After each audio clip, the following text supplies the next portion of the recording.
Looking to transform your family game nights? At Perfectly Picked Games, we specialize in family games that bring everyone closer. Our games aren't just fun. Kids and teens will learn how to take turns, develop basic strategy skills, and understand the thrill of winning and grace of losing. With our exclusive gift of games, you can give months of gaming excitement to your family. Choose a 3-month or 6-month gift, and we'll deliver hand-picked family games to your doorstep every month.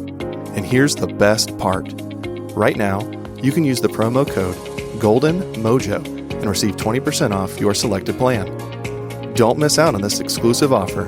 Use promo code GOLDENMOJO and save 20% today at Perfectly Picked Games.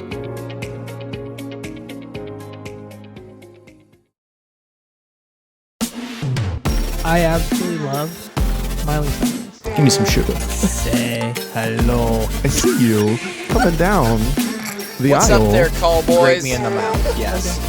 You have failed. What's up, everybody out there in podcast land? It is I, Logan. And you notice how I didn't shout and blow out my mic to say it? It's me, Just Logan, at the Call Guys on a Friday. And I know what you're thinking. It's like, this ain't Monday. This ain't the Call Guys. That's right. This is Calling the Guys. The last part of it, where we're going to be interviewing ChicoNoise, Gunner. Wow, I'm trying to think of other nicknames you had. Something Flapjacks, right? Flapjack 6:30. 6:30. Yeah. Well, Flapjack was taken, so you had to throw in some numbers. I just threw my birthday in there. 6:30. Yep. Already learning things there, folks. 6:30, Chico's birthday. Yeah, actually, this comes out on 28th. Birthday's in 2 days. Yeah, that's right. You're about. Let's see. Do some math. 20. Let's see here. Let's see. I'm trying to think how old Chico is. You gonna be turned 26? 29. Damn, you're older than I thought you were. Yep. Dirty 30's coming. 33. I guess you. I'm 33. Why did I think you were that young? Like that didn't even make sense. That didn't even make sense as a guess. Yeah, Montana's that young. Yeah, Montana's that young. That makes sense. Yep. Well, You're a coherent human being for the most time I knew you. So That's true. you said 29. So what? You're 4 years younger than me. Yep. Basically. Gotcha.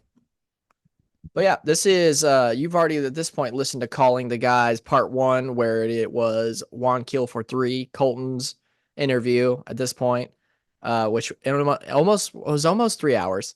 It was. If Gunner wouldn't have done some editing magic, it would have definitely been over 3 hours with pee breaks, internet breaks, and children breaks. Yeah. So I legitimately laughed out loud on the edit. Like when William was down there, I was busting up. I took massive joy in the fact that Colton had to suffer internet outages, and I got to watch him suffer with it after the first episode of Mighty Morphin Rotten Rangers and how much shit I got. Yeah. With all that. So it was nice to see that happen. I'm very thankful for editing. That's for sure. It's not to be underappreciated. Editing is a nightmare. Seldomly do people get to do a podcast where they just get to like put it right up. Yeah, exactly. Oh, what happened to your thing? I don't know. It just went blurry on me. Yeah, touch it. I didn't know how to fix that until until Twitch, and I had to have Twitch chat tell me to put my thumb up on it until it goes dark and back it up. The times of having stupid webcams, man. Webcams. But how's your week going, Chico? Yeah, it's not too bad. Recording this on a Tuesday night, so we're not too far into it. But yeah. When you guys record Call Guys on Thursdays? Thursdays. Yep. Okay. Yep. That makes sense because this week you guys were talking about how Colton had recorded twice that week. Yeah, exactly. Actually, this week we're recording Wednesday night because Colton, myself, and our wives are going to a Ball State graduates, Ball State alumni baseball game in Fort Wayne. Oh, nice. So we're gonna go do that on Thursday. So we moved around recording times, and you know how that goes for me. I just end up forgetting what night we're recording. Shit. And, yeah. To be fair, like I forgot too. It's not my podcast though. But I went back and I was like, I feel like this should be coming up any day now. Like I was like, I need to go check and make sure I remember what day it is. And I go and look and I'm like, well, shit, it was a couple days ago. Yep. Yeah, Um, I completely forgot. But I honestly think that starting out with Colton's makes this like if people listen to that interview and they enjoy it, let's set they'll the come bar back. high, man. That So was a you good did. one. My God, you did. That was a good one. So Yeah, but other than that, week's going pretty good so far. It's been super busy at work, which is great because it makes the days go by. My boss is out for a while, so I've been doing part of his job, part of my job, part of what I normally do, and so I'm super busy. But like I said, it makes it go by. Get to drive around a little bit, go different places, do random stuff. So yeah, I'm okay with that. drive time always makes work go a little bit faster. Yeah, I think I was You on know, the listen road to your for. podcast or your audiobooks or whatever you're listening to. Well, I was in a company maintenance truck, so I got to listen to 1039 The Bear. And let me tell you what, the guys that run that show, I hope they listen because they are absolutely terrible. Oh man, radio's rough these days. Oh, so bad. So bad. It's pretty bad. It's pretty gnarly down here. Like I seldomly ever turn it on. Nope, never again. I try not to. Like it's not. I only usually listen to music in vehicles when I'm with the family in the vehicles Yeah. because the kids don't want to listen. I imagine the kids don't want to listen to any podcast I listen to or all that. Right there, I'm still convinced that both my children think I podcast for a career because every time I Both. tell them I'm working, it's this kind of stuff, and they're Yeah. like, "Oh, he's at the podcast." I'm like, "Not during the day. I wish." Hey, me too. Me too. Yeah, That'd be a goal, wouldn't it? yeah. Getting One day paid just to do that. just talk. Shit, I'll be a shitty radio host. I'll Oh, take it. always thought about that. I hear like the DJs on like Sirius XM. I'm like, I could do that. Oh yeah. I think so. Maybe not. I could talk for hours for no reason whatsoever. And well, I guess radios don't really, DJs these days don't really get to control what they put on.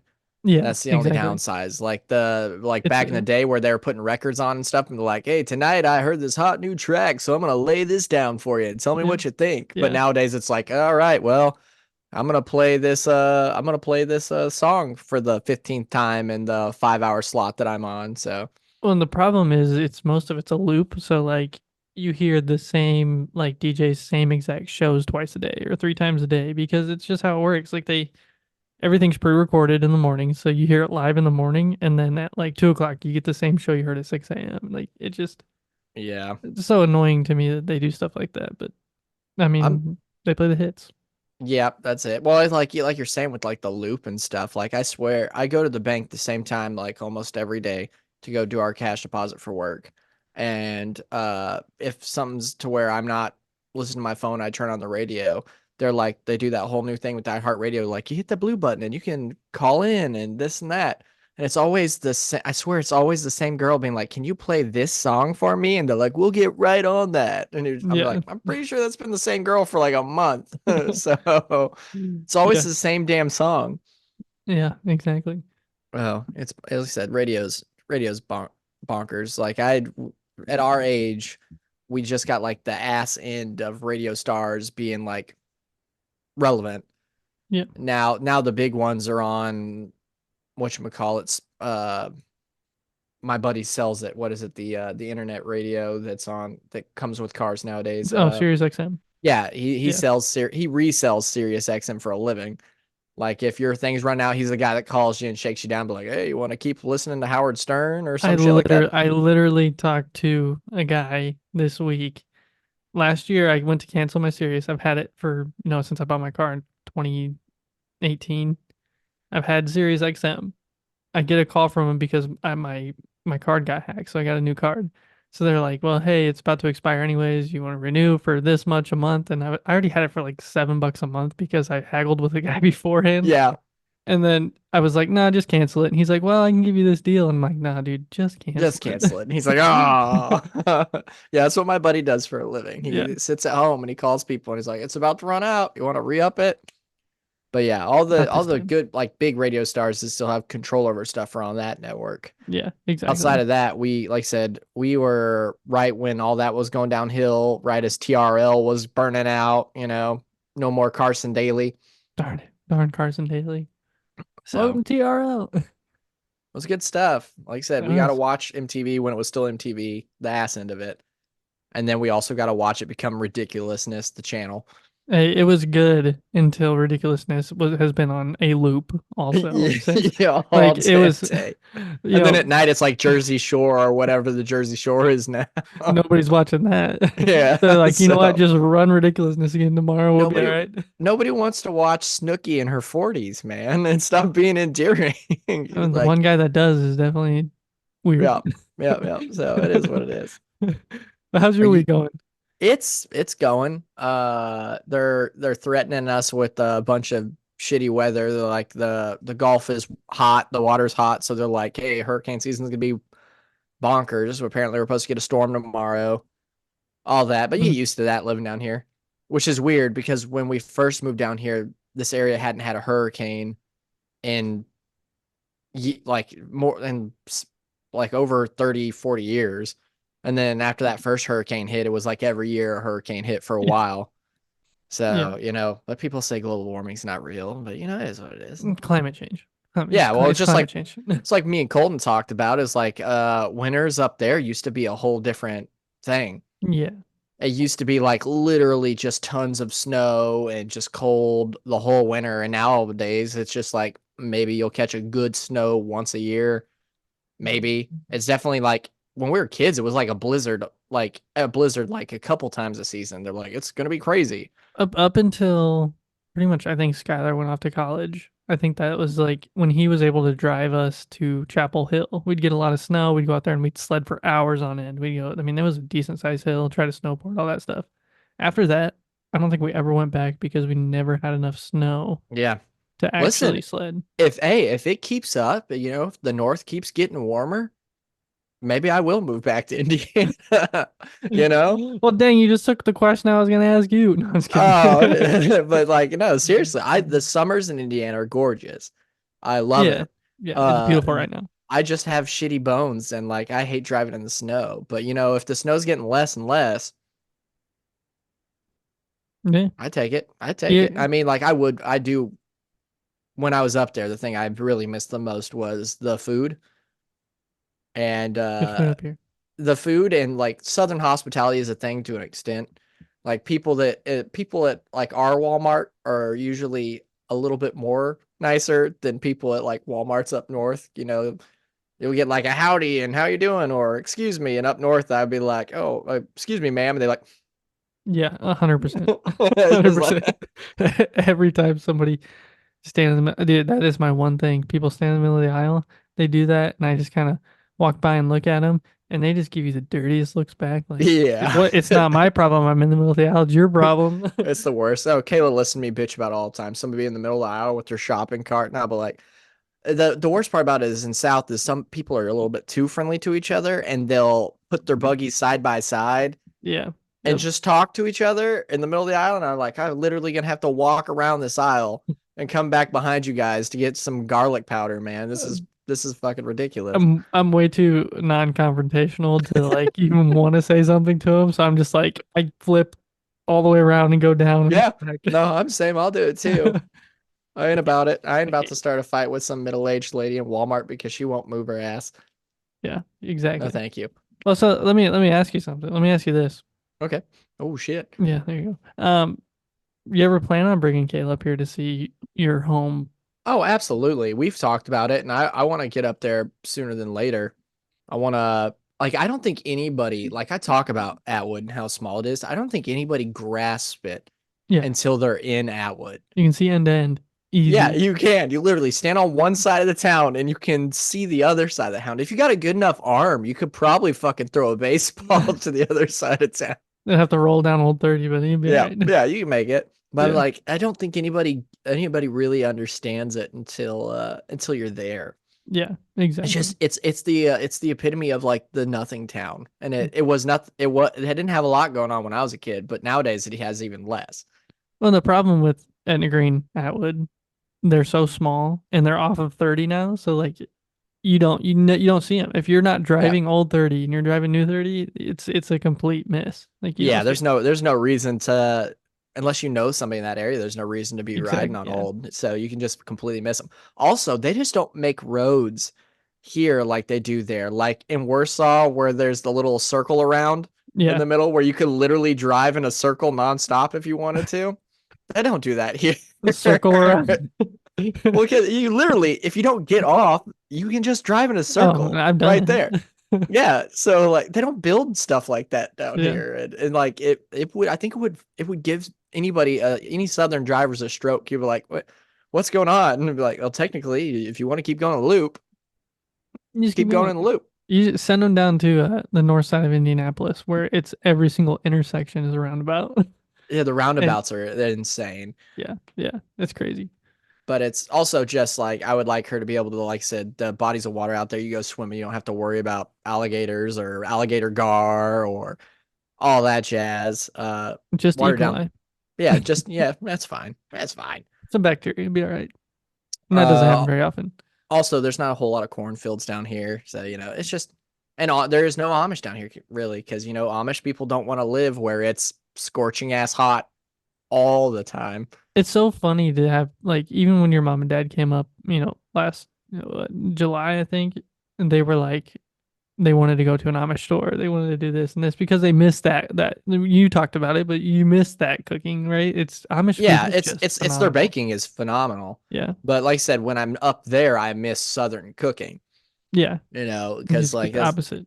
Oh yeah, your etouffees, your creoles, your sauce pecans, all of that kind of stuff is great. And then like when you think about like Indiana cooking, like I think about Amish baking, but outside of that, I feel like Indiana's most of its food is derivative of like what's around it. It's so close to Chicago, you've got good deep dish places or hot dog places. Yep. And stuff like that.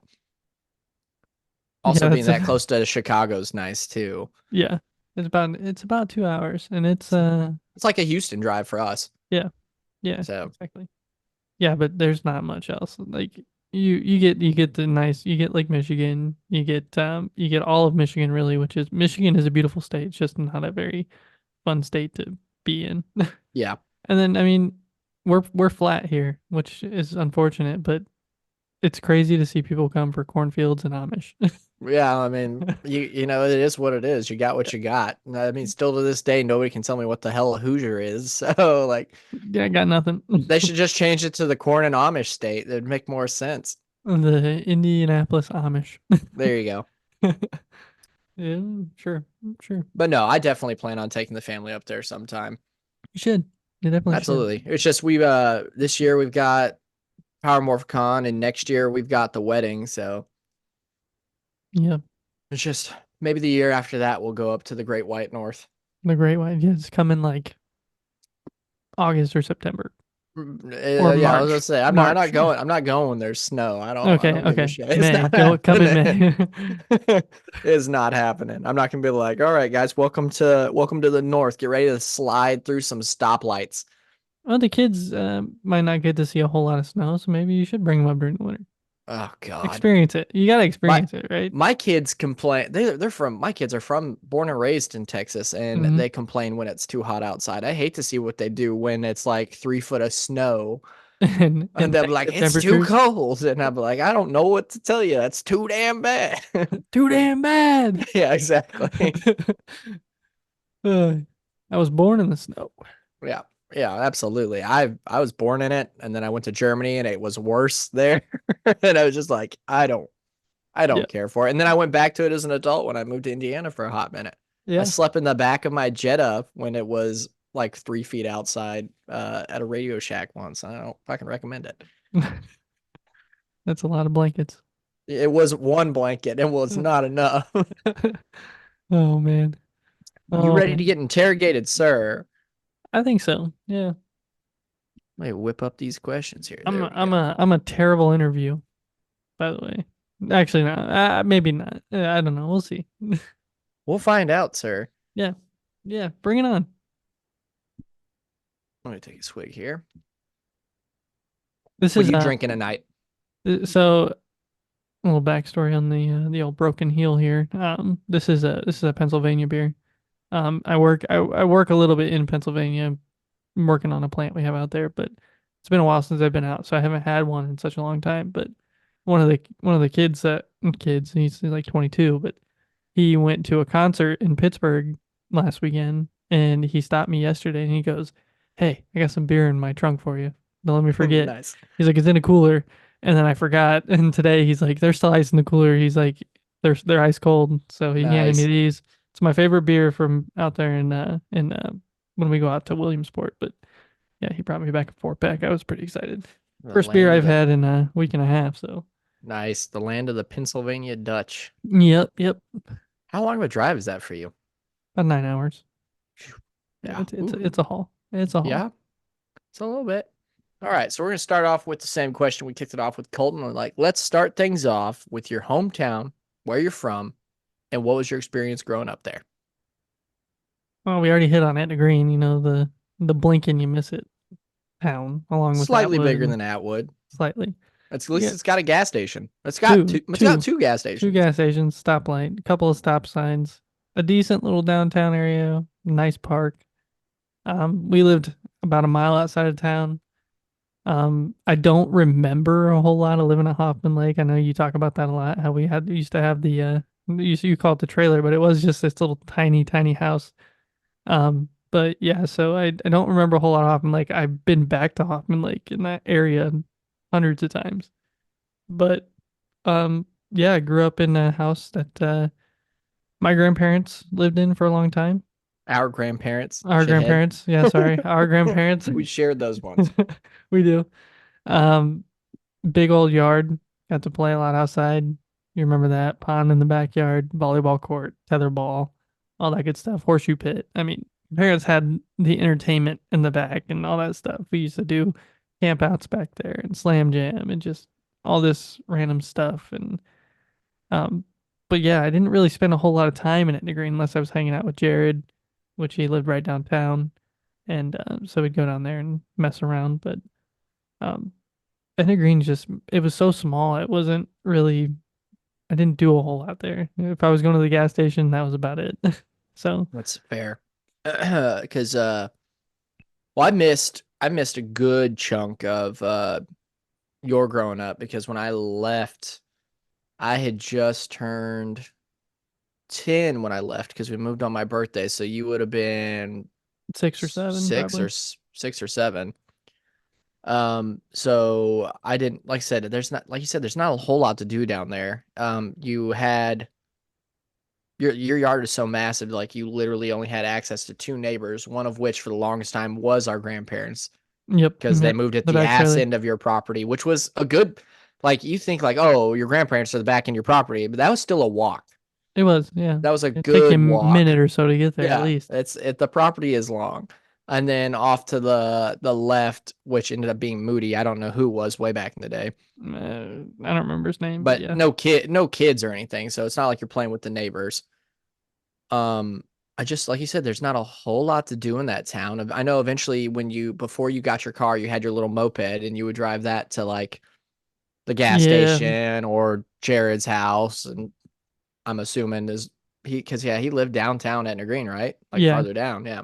Yep. So I got that moped when I was like, I don't know, 13, 14, before they made you license up to ride one. And I rode that thing everywhere. Like I'd go to Bourbon to hang out with my buddy Cole. I'd go, just go run around and hang out. I rode it down to Rochester a couple times. Like Jared would hop on. That's a little bit of a drive. Jared would hop on the back and we'd try to see how fast we could go down the hills.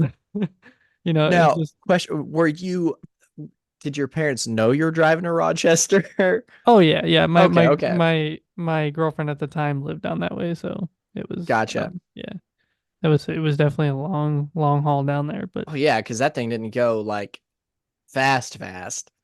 no, not really. Maybe get up to 45 down a hill. Which is not bad, but it's still, like I said, it's a little bit of drive on a little tiny moped.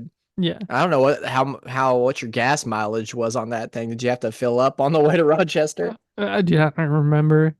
But I love that thing, and I I thought it was so cool on that thing, just riding it around everywhere. And then to realize, like, now that I'm older, that the only people that ride mopeds are people that have had Deweys, and they're like, Yeah, they can't they're drive stuck anything on else. one.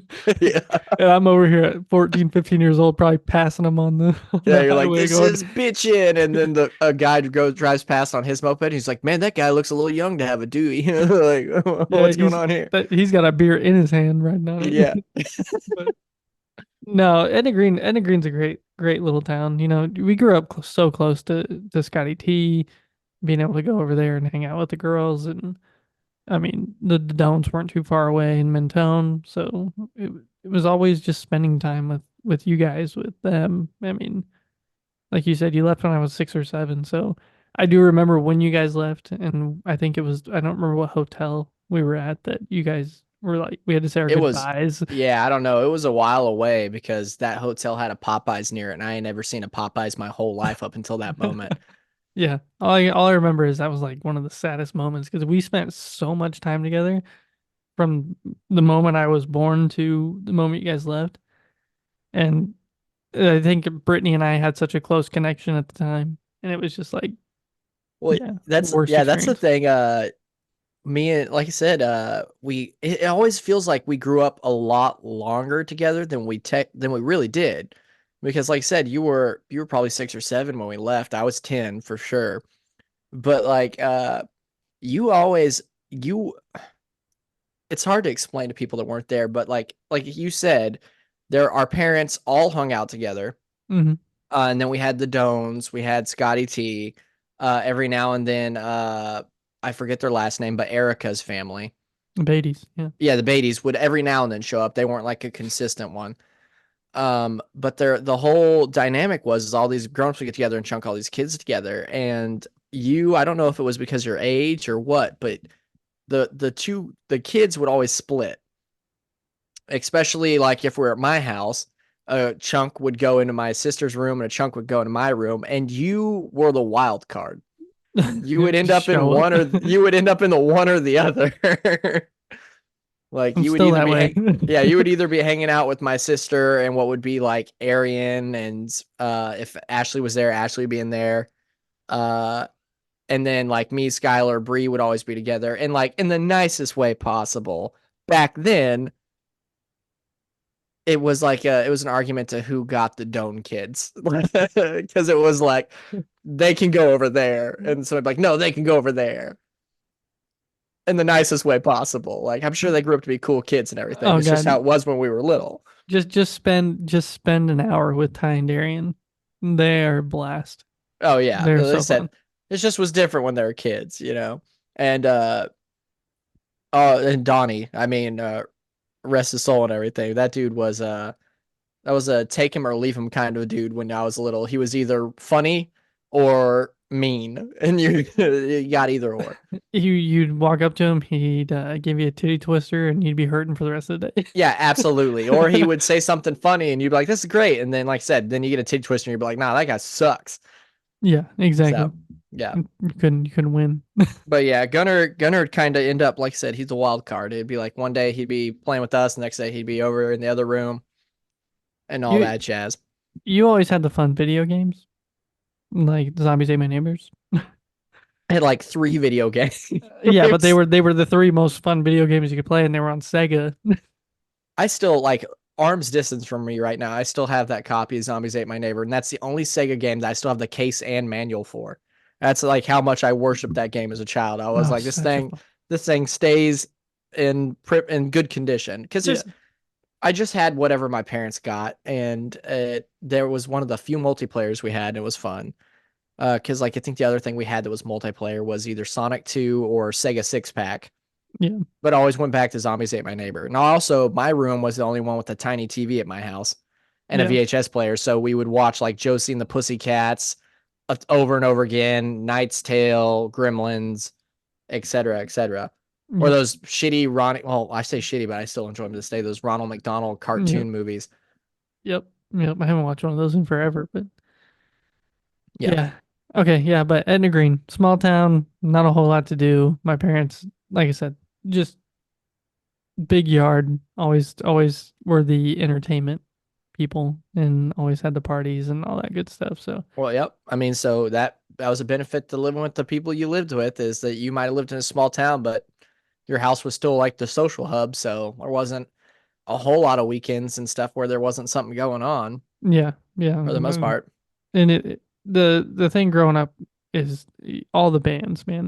That's what was the most fun about it. Is dad was always playing music, and then mom got into playing music with him, and then we all learned how to play music. So it was like we all just kind of meshed in, and Scotty Well, T, and once again with all the kids, and Brad and that Jen is kids. a perfect segue to question number 2.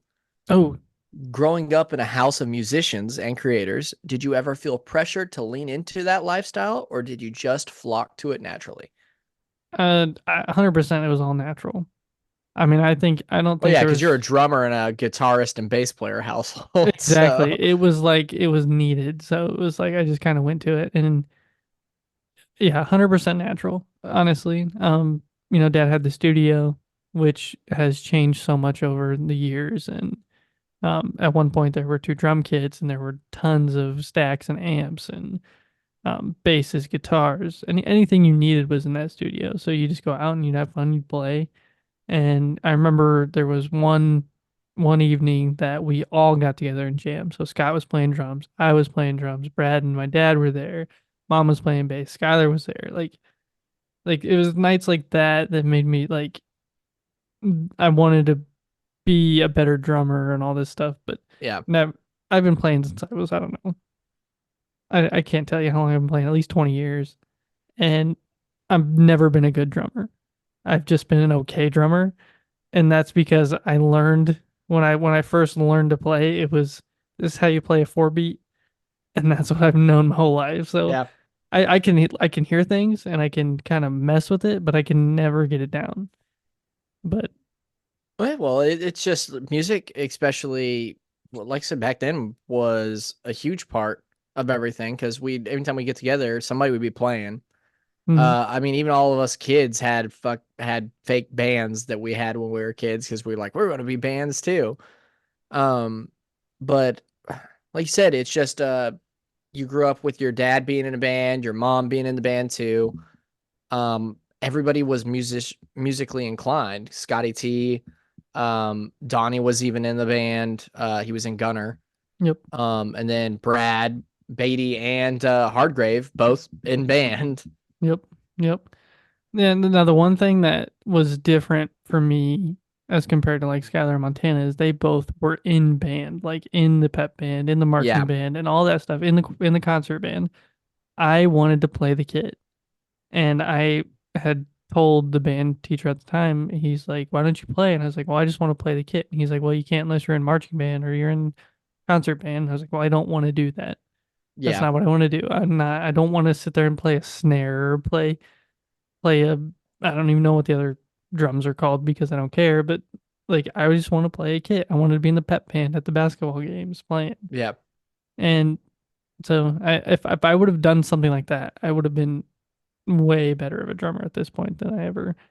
I mean, I still have my kit down here in the basement. I mean, Yeah, but it's hard to get a kid that's like used to playing the kit to be like, okay, you can do that, but in order to do that, smack these 2 cymbals together or beat on this yeah, one singular drum, because there's an aesthetic to sitting down and playing a whole kit, opposed to like you see the guy playing the cymbals or just beating on that one big drum that's strapped to him and you're like, oh, that's yeah. lame. Now, like the Quins and marching band, I probably could have done the 4 drums. I think that would have been okay, but I also didn't really want to be in marching band. I guess I never That's really saw fair. an interest in it. But like I had Skylar, tons of friends that were in that stuff, and I had to watch it all because I was in journalism. That yeah, was my whole brilliant plan, was be in journalism so I could go on all the field trips, even though I was failing everything. yeah, and And that's it's what, just yeah, I don't exactly, get it. It just wasn't the people that are in band love it. And yeah, like a cult kind of love. But is like I was exactly what like, it is. why would you want to go stand? My concept was like, why would you want to go stand in a hot parking lot and practice 5 days a week? No, I don't see it either. I don't. I definitely don't see it. And you're right. It is. It's like any cult movie. Like it has like that following of kids that just want to just want to do it. And they're such a close knit group too when they get together. And then they have so much drama intertwined Oh, with all of absolutely. that. I It just in comes high out of nowhere. school, I was fucked with more by the band guys than I was any other person. Like Yeah. the football guys were cool with me, this and that, but like walk into a band hall and you're not a member of a band, let me tell you about 13 different people jump up your ass instantly. And I'd be like, listen, I have a press pass. I'm supposed to be in here. And they'll be Yeah. like, whatever, get out of here. And it's just like, you guys are not an accepting bunch whatsoever. Yeah. That was actually like my immediate attraction other than like music at that point was yearbook, which would have been your journalism at the I time. was in yearbook too. Yeah. That was like I was like, I can do this. This is I take pictures, create spreads, all this stuff. That was like, almost an intro into video editing at that point. But like it was one of those things that I could do and I knew I was going to be good at it and I ended up being okay at it. And yeah, I just jumped right into that. And that was kind of everything that got me into Yeah, what I do now. But that was the only thing that I was even interested in school. Was that because like like I said, journalism, people think, oh, school newspaper, this or that, but like yeah, it ends up being everything. You get to do the yearbook, you get to go do photography. I even got to do some claymation stuff. Like it's just media. And yeah. that was like the only interesting thing that to me caught my eye in high school. Only thing I passed too. So We're a lot different in that case. I didn't get a D in a class until my senior year. oh when man. I No, the big problem is they dropped the ball hard when I was overseas. A teacher told me that there was no flunking because when you're in the armed forces, there's no child left behind. So you can get all Fs and you go to the next grade. Yeah. And that sounds like them being nice, but really what that's doing is they're like they want military children to grow up to be military people. So they're like, Yeah. no, pass them, get them through senior year, let's go. Yep. So I found that out my first year in Germany and I was like, oh, okay, so I don't have to do anything. I'm gonna go to the next grade. And then my dad gets out of the military and I land here and they're like, no, you fail, you stay behind, homie. And I was like, oh shit. Time to do some work. It was bare minimum, dude. I literally That's okay. legitimately I got my books at the beginning of every year, threw them in my locker, never opened my locker again, to where at the end of every school year they had to cut my locker open because I didn't know my combination. I was like, I don't know. I slapped it on there when I first got it and I left it there. That was my worst fear in high school was not remembering my locker combination and I going never up and opened like, it. oh no, no, no. But I yeah, wasn't about it. I just slapped it on there and left it there. yeah. But yeah, to answer your question, it was all natural. 100% just music came to me because my parents were musicians, because my brother and sister, strived to do the same thing. My dad handed me a pair of drumsticks. Well, he first of all he asked me what I would play, and I said drums, and he handed me a pair of drumsticks. He said, "Okay, take them, hit them on your knee, pretty much, and then just make some beats on your knee." So I sat there for I don't know how long, just pitter pattering on my knee, and then he pulled up his Ludwig kit with the old Joe Montana, kick drum head on it, Yeah. and yeah, from there it just was all, play as much of the drums as I can without being too loud, obviously, and going out to the garage, right after school or whatever, and playing just a little bit, just to play a little bit, and then starting a band with my brother and my buddy Kai, which I actually have the drum head somewhere over there. Can't Yeah, I really find remember it. that, but what was the Yeah. band name It was again? called Weeks Later. There you go. Weeks later. There you go. Yeah. Uh, So but you kind of followed in track with like when your dad pivoted to the radio, you leaned yeah, into that a little bit too, right? not as much as Skylar and Jess did. They did the Young Gun show on Golden Image Radio. I did the horror show Yeah. with my dad on Monday nights, which was I don't even remember, honestly. I don't remember anything we talked about. He didn't save any of those. They were just kind of us messing around, filling some time, because that's what he did. He threw music into a player and it just looped through and played and played and played. So it streamed 24 hours and the music was all local. Yep. And so we'd get on there and we would just shoot the shit for random stuff for I don't know how long. on a Monday night. And I think that's kind of where I was like, I want the call guys to be on a Monday because just Monday night golden was image. when Yeah. you recorded. Yeah. So I didn't do a whole lot with the radio. I hung out on the 24-hour, hardworking musicians day, July 22nd. Anybody out there that wants to celebrate hardworking musicians day? And yeah, that was about it for me on the golden image radio. Yeah, It because was, you kind of got more into it when he started messing with videos for like Tiki Lounge Mayhem and stuff like yeah. that. It was about when it coincided with you making videos like the Shriek trilogy, or it was three, right? Yeah, it was 3. I started making YouTube videos, and then Dad got into making the music videos, and I helped him do most of those. He did a lot of them himself, but um, yeah, the whole thing with Shriek, and then Jared and I just kind of messed around and did a bunch of other stuff, and then we went on to do pretty much nothing our senior year. He went off and he made a different friend group, which was okay, and I had a girlfriend at the time, so I spent most of my time with her. And then when I moved off to college, that's when I was like, I'm getting into video. That's gonna be my thing. So Well, before you even went off to college, like it was starting to show big time that that's what we were interested in because you were doing stuff like building tripod rigs and stuff out of PVC and stuff like that. Because I was there for when you started doing that stuff because we used some of that yes, when we did our god awful Slenderman movie. I still like going back and watching this day. yeah, Makes me laugh. I've watched it a couple times myself, but yeah, we built just camera stabilizers, things like that you hold with 2 hands and it helps you get a better shot. And we built the crane out of pulleys and steel pipe, and we used that in one of the videos. If you go to Tiki Lounge Mayhem, Mayham, it's spelled wrong, but you go to their YouTube, you can watch all those videos. But yeah, I got kind of interested. I actually still have some of the gimbals I built here that were made out of PVC and steel pipe. And then you realize like even now I bought a gimbal for my cell phone because my cell phone shoots better video than half my cameras do. Yeah, So I have like these gimbals that shoot the smoothest shots. I film weddings, and I did a wedding a couple weekends ago, and I used my phone for probably 30% of the wedding because it's smooth, quality's good, and I used another one for my Lumix camera that I have that is just as smooth, but the quality's not as good. So I end up Yeah. going back to my phone half the time, and I can film better videos with my phone. So it's kind of wild. yeah, but it's crazy how it's transferred to that because like I said, everything we were using back in the day was a lot bigger.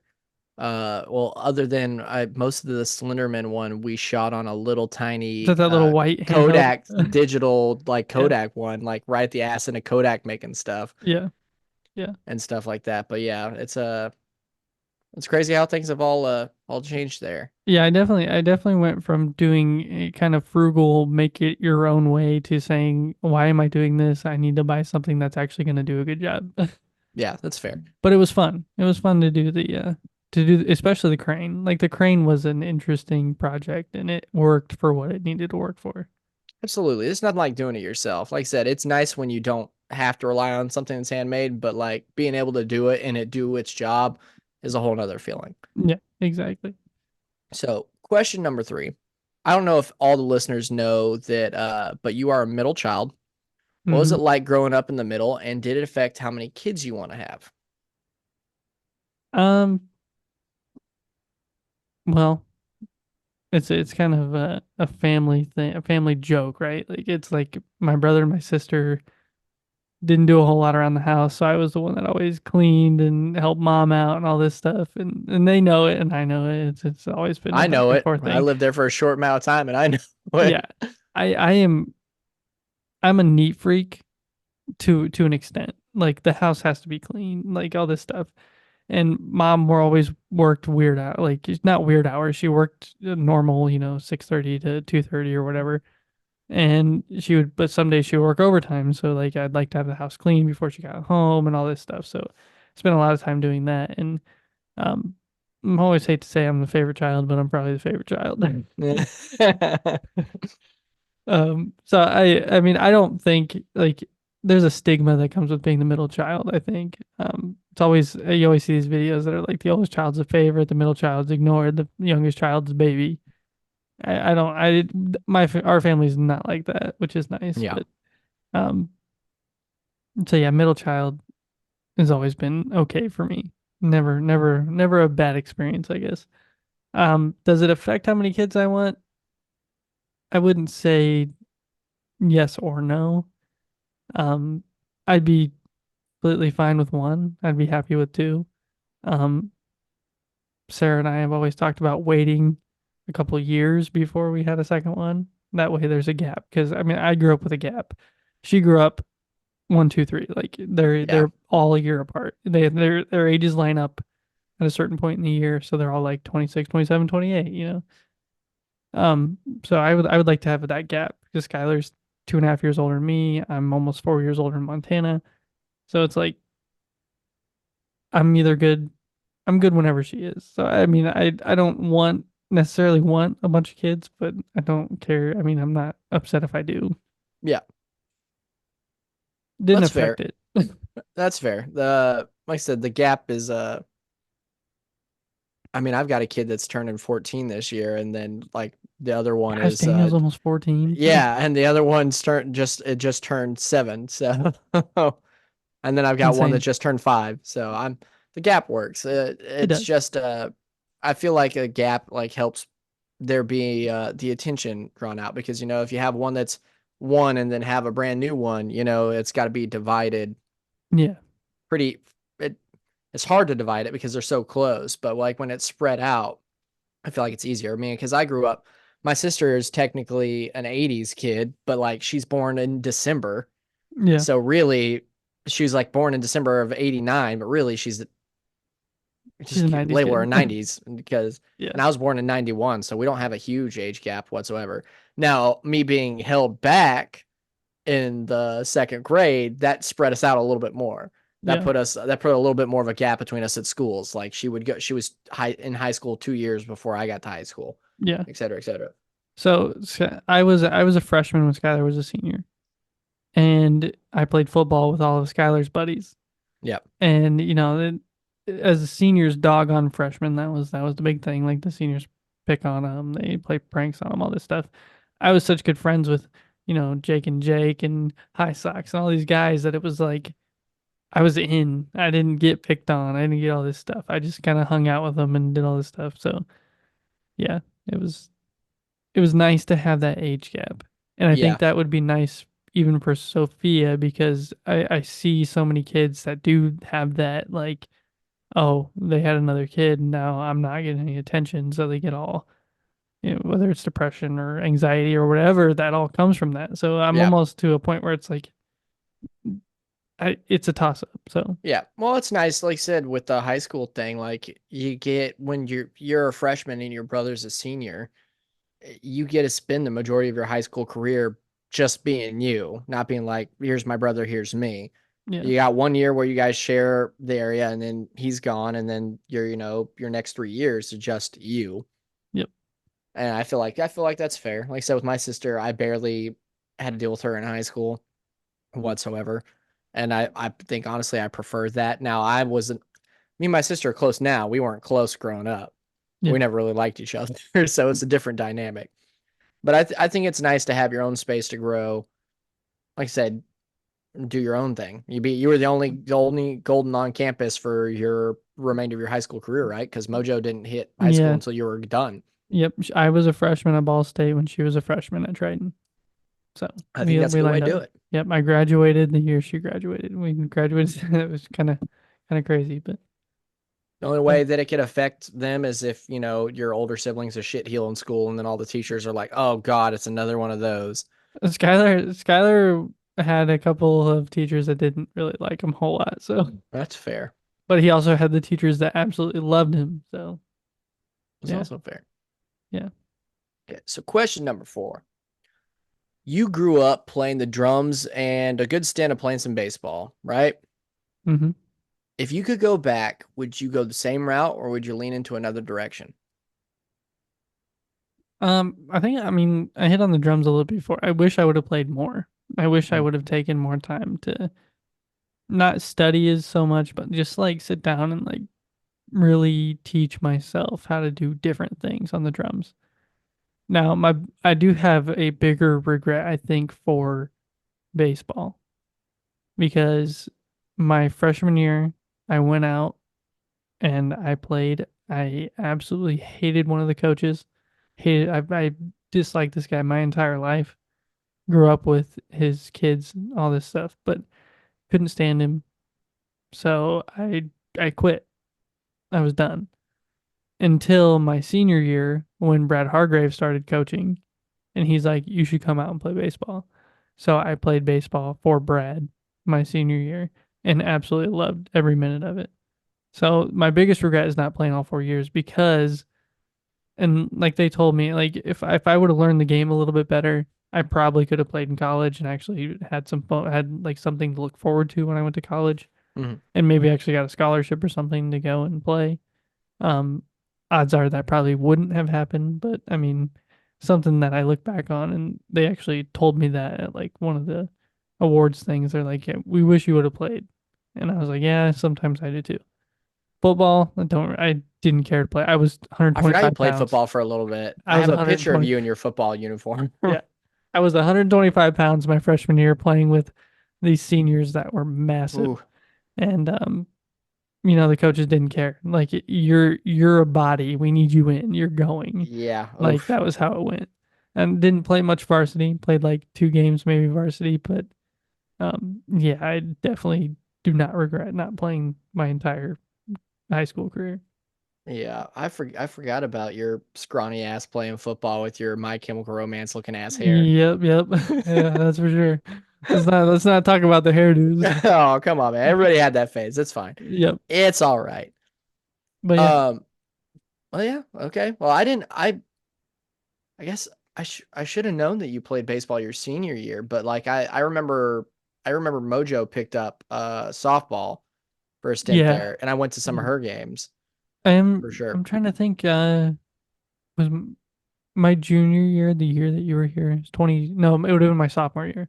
So the year that you lived with us was 20. It was like 2012 to 20 and like late 2013, probably. Yeah, because I lived with you guys for almost a whole year, and then I lived on my own for another year. Yeah, because you guys were here for Mom's 50th, Mm-hmm. which was 2012, and Yep. then it was that year. So you weren't around when I played my Gotcha. baseball my senior That's year. why it doesn't jog my memory. Like I said, I remember Mojo playing because she played for a season. As Yeah. far as I know, I don't know if she played past that. She might have played too. I don't really remember, but So you do a show based around pop culture, films, TV, and music. How do you think those things have shaped and impacted you throughout your life? um. Well, if you think about how much almost everything I say on a normal basis is a quote from a movie or a TV show or just any song. Things that I think of, and most of the time when I'm thinking about something and I have a response, I'm thinking of a movie quote or something Yeah. stupid to say. Um, it all stems back to dumb humor, dumb comedies, and just getting a laugh out of the TV. And I think that is what made me fall in love with movies. I think that's what made me want to study film and do all that stuff. But it definitely has given me more of a like deeper, like in the heart kind of feeling to be able to talk about stuff like that, especially with Colton, who has the same kind of in-depth feelings about movies that I do in TV shows. But Yeah. um, it's just one of those. I've enjoyed it since I was little. We used to watch all these animated things that were stupid. We used to watch Power Rangers. We used to watch all this stuff, and all that accumulates and comes back to now. And like the way that my young mind watched something is completely different from the way my adult mind watches things. Yeah. But at the same time, I'm watching it and I'm like, I remember how I felt watching this when I was younger. You know, Exactly. Well, it's just like like you said, they stick with you. Like And sometimes it's like unknowing, like you'll say something and you'll be like, oh, that's from this movie or this or that. Like, I know with the not like you, I'm sitting here looking at Knight's Tale and Clerks too, and Back to the Future movies that I find myself quoting all the time. Hell, even Goonies, because like, if I'm playing a game with somebody or like my buddies or that, I'll go, hey, you guys, Mm-hmm. or the Knight's Tales thing where you're like, you've been left wanting, Yep. you've been weighed, you've been measured, and you've been left wanting. And Clerks is nonstop. Kevin Smith movies in general Yep. just live in my brain rent free. Yep. Yep. Clerks, one of the first black and white movies I ever actually was like, this is a great movie. And people do not understand why I love Clerks. I don't see. My thing is like I heard your dad, and I can't remember. He's in so many podcasts, so I can't remember what podcast was in where he was talking about it. I think it probably was Golden 80s, where he was talking about the top. Yeah, because he was talking about he was about to be on for the top 10 movies. Yeah. Or it was your guys's. It could go either way. It could have been while he was on yours or the Golden 80s one. But he mentioned your top 10 list and he like shit on Clerks. Yeah. And I like and he was starting to talk about it. I think he was talking with it about Frankie, and I was yelling at him the whole time. It was just like a lot of people from his generation feel that way about Clerks, but a lot of people from our generation absolutely love it because it spoke to us. It was young people doing what young people do at work, especially in like that field of work, like restaurants, gas station Gas clerk, this and stations. that. Yeah. They're just sitting there shooting the shit and talking about like this is a great job if it wasn't for all the customers, Yeah. because you just get to sit there with the person, somebody you like well enough to sit there and talk about your favorite movie or what you're doing, et cetera, et cetera. And he talked like we talked, and I just feel like that generation kind of doesn't grasp it. And like I said, he was throwing shit at that movie. I was like, oh, I want to yell at you right now. Yep. And I mean, it introduced Jane Silent Bob, and it brought you into Clerks 2, which is an absolutely vulgar, hilarious movie. Like it's just It's amazing. Clerks. As much as I love Clerks, Clerks 2 is my movie. Yeah. I grew up working in the fast food and restaurants and stuff, Welcome and to that just movies. yeah, I just absolutely loved it because you always had like everybody in the kitchen is vulgar, but you Yeah. would always have that one or two guys that were just like Elias, and they were just like, Innocent. I don't want to hear Completely this. innocent. I don't want to hear this. Yeah. And it's just like like I said, I absolutely love it. I always will. Now Kevin Smith has made some movies that were not great, Oh but yeah. like Clerks 3, if you haven't watched it, don't unless you want to No. be really sad. One ring to rule them all. Oh, absolutely. I I, I, love it. yeah, both Clerks movies. I put Clerks 1 on here. It was my first introduction to, really all the characters. So it was one of those movies that I would go back and watch and watch and watch. When I first saw Clerks 2, I was like, Clerks 2 is definitely like on the verge of being better than the first Clerks. Like they're right neck and neck with each other. Cinematic wise, like Clerks 2 starts off in black and white. Yep.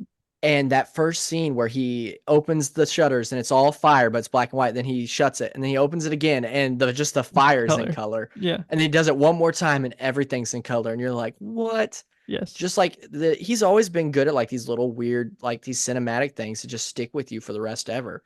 And Yeah. how the movie ended with zooming out from the inside of the gas station, you see the lady sorting milk and stuff like they talked about in the first movie, and it just fades to that black and white.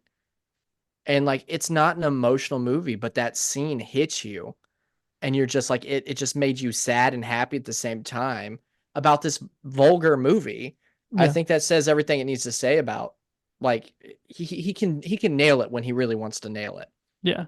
Yeah. And unfortunately, like he got in his head, and I feel like a lot of movies he kind of whiffed it with. I love the older ones. I love Dogma. I love Mallrats. Mallrats kind of spoke to me more because it was comic book nerds in a mall. I Yeah. used to go get all my comics from shitty little stores in the mall. Oh gosh, what's it? Jason. My name is Earl. I cannot think of his Jason name. Lee. Jason Lee. Yeah. Yeah. Love him. Mallrats. Oh yeah, Brody is one of my all-time favorite Yeah. characters.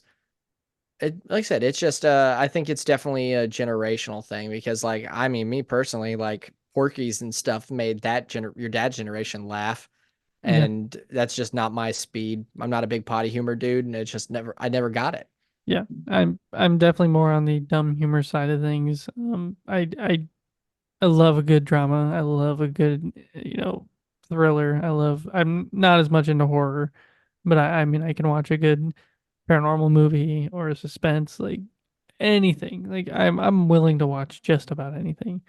And I watched a lot of movies in college where I got to learn, why they did a shot like this, why did they do this, why was this in black and white, why was this in color, like different things, and learning just the perspectives of a director and the perspectives of a cinematographer, the perspectives of a screenwriter.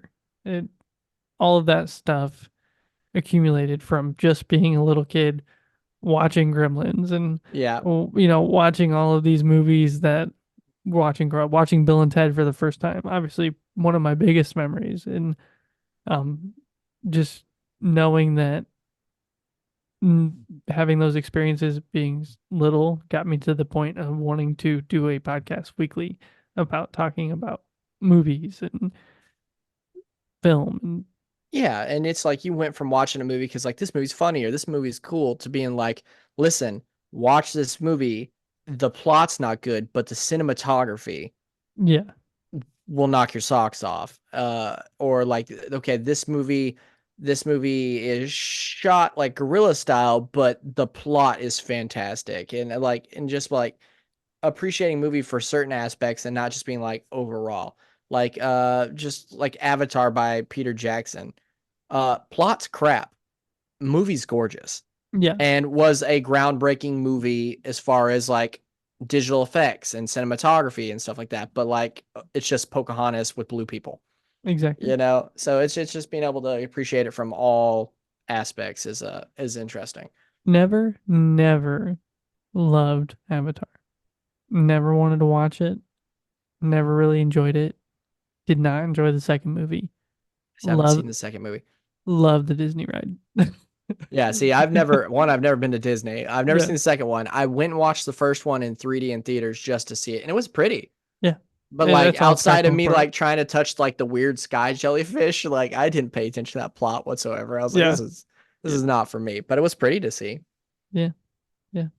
So question number 6. If you had an opportunity to experience one movie, one song, and one TV show again for the first time, what would they be? Man. This one stumped Colton for a second too. And I completely get why. Um my obvious TV show would be Castle. And I That's a would good one. love to re-experience that entire plot from beginning to end. There's just the relationship between Castle and Kate. It just, yeah, it's an emotional roller coaster. And there's so many good episodes and so many plot twists and turns. And I own every season on DVD. And not that Nice. I'll ever watch them on DVD again because I can just stream them somewhere. But like, it's just one of those, like, I would love to go back and restart that from start to finish, not knowing a single thing that's going to happen. Um, Movie, man, I'd like to say Bill and Ted, but I don't know that I can say that I'd want to Yeah, go because what back if you watched it the first time and you didn't and it you just didn't appreciate it so absolutely much, hated it. Yeah. Yeah. Especially like if I'm re-experiencing at this age, like I Yeah, don't know that I would have the same love for the movie that I do now. fair. So I don't really know. There's a couple movies on this wall that I think I'd like to re-experience again. Um, if I could go back in age and re-experience Big to watch it as a kid for the first time again, because I remember pulling it off the shelf at my great grandma's house and putting it in her VHS player and watching Big and just falling in love with the movie because of particular scenes. I'd like to go back and rewatch that as a kid again. Um, The Invisible really gave me like one of my first experiences with 30 Seconds to Mars, the band, and I knew him beforehand, but the moment I heard him in the movie, I started listening to him more and more. So there's aspects to all these movies that makes me want to watch them over and over again. So, um, funny story is Montana's working on a tattoo for me, and over the 4th of July weekend, I'm gonna get it done. I'm getting a half sleeve, and it's a film reel around the Bill and Ted phone booth, Nice. and the film reel has something from each of these movies on the wall. She's been designing that for months now, but so eventually it'll be get done. But Um, music. I'd like to experience Bo Burnham's Inside again. Oh, that is a good one Yeah, because that was musical and visual, and it was. I don't know that that's a solid choice there. yeah, That's impressive. yeah. 'Cause that's one of those things where, yeah, I see your album back there. That's one of those things where you sat down to watch it, you did not know what you were getting, and like even halfway through it, you still didn't know what you were getting. Exactly. Yeah. Oh, Um, it's so good. I've listened to that album 100 times. I absolutely love it. Um, it's just everything, the story it tells for one, and then just everything that has to do with the time. Now, obviously, I'd have to go back and relive through COVID and all that stuff, but Yeah, just to hear it again for the first time would be.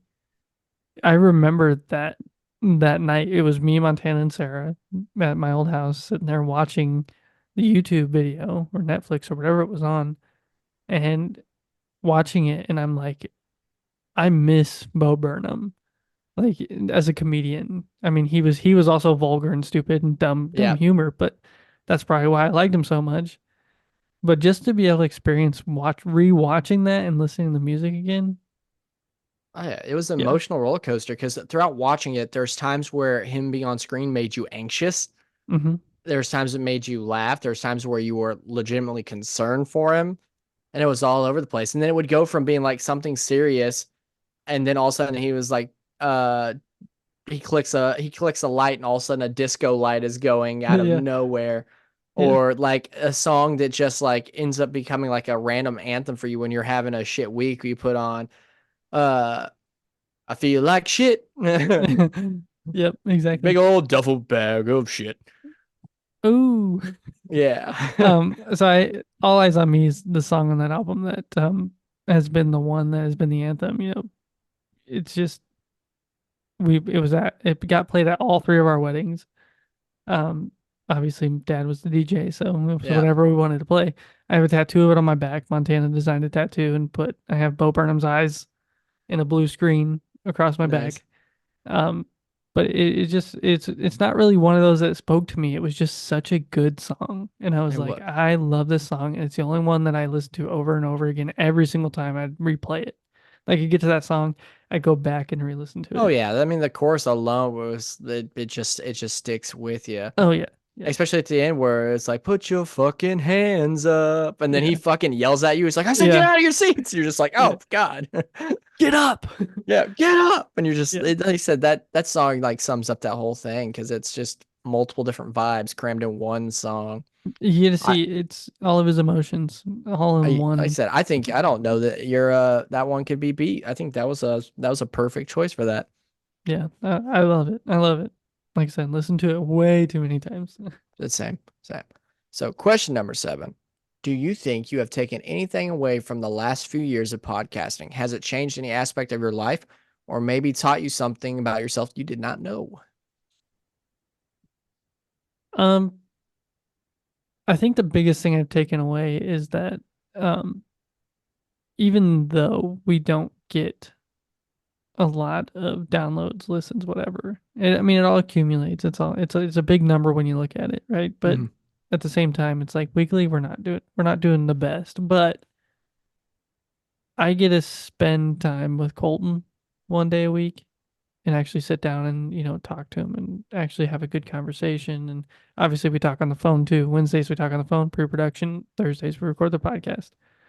But I think what I've taken away from it is that it doesn't matter what we're talking about. We're just here having a good time. It doesn't matter who's listening. We're here having a good time. It doesn't matter what kind of content we're putting out.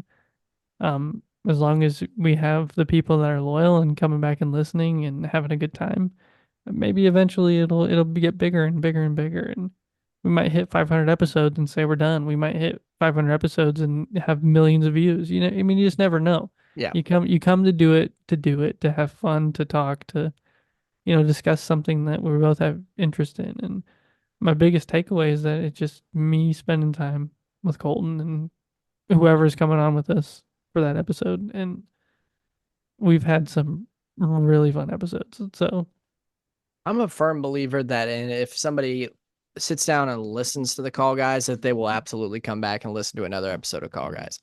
I agree. And I've been like that since day one.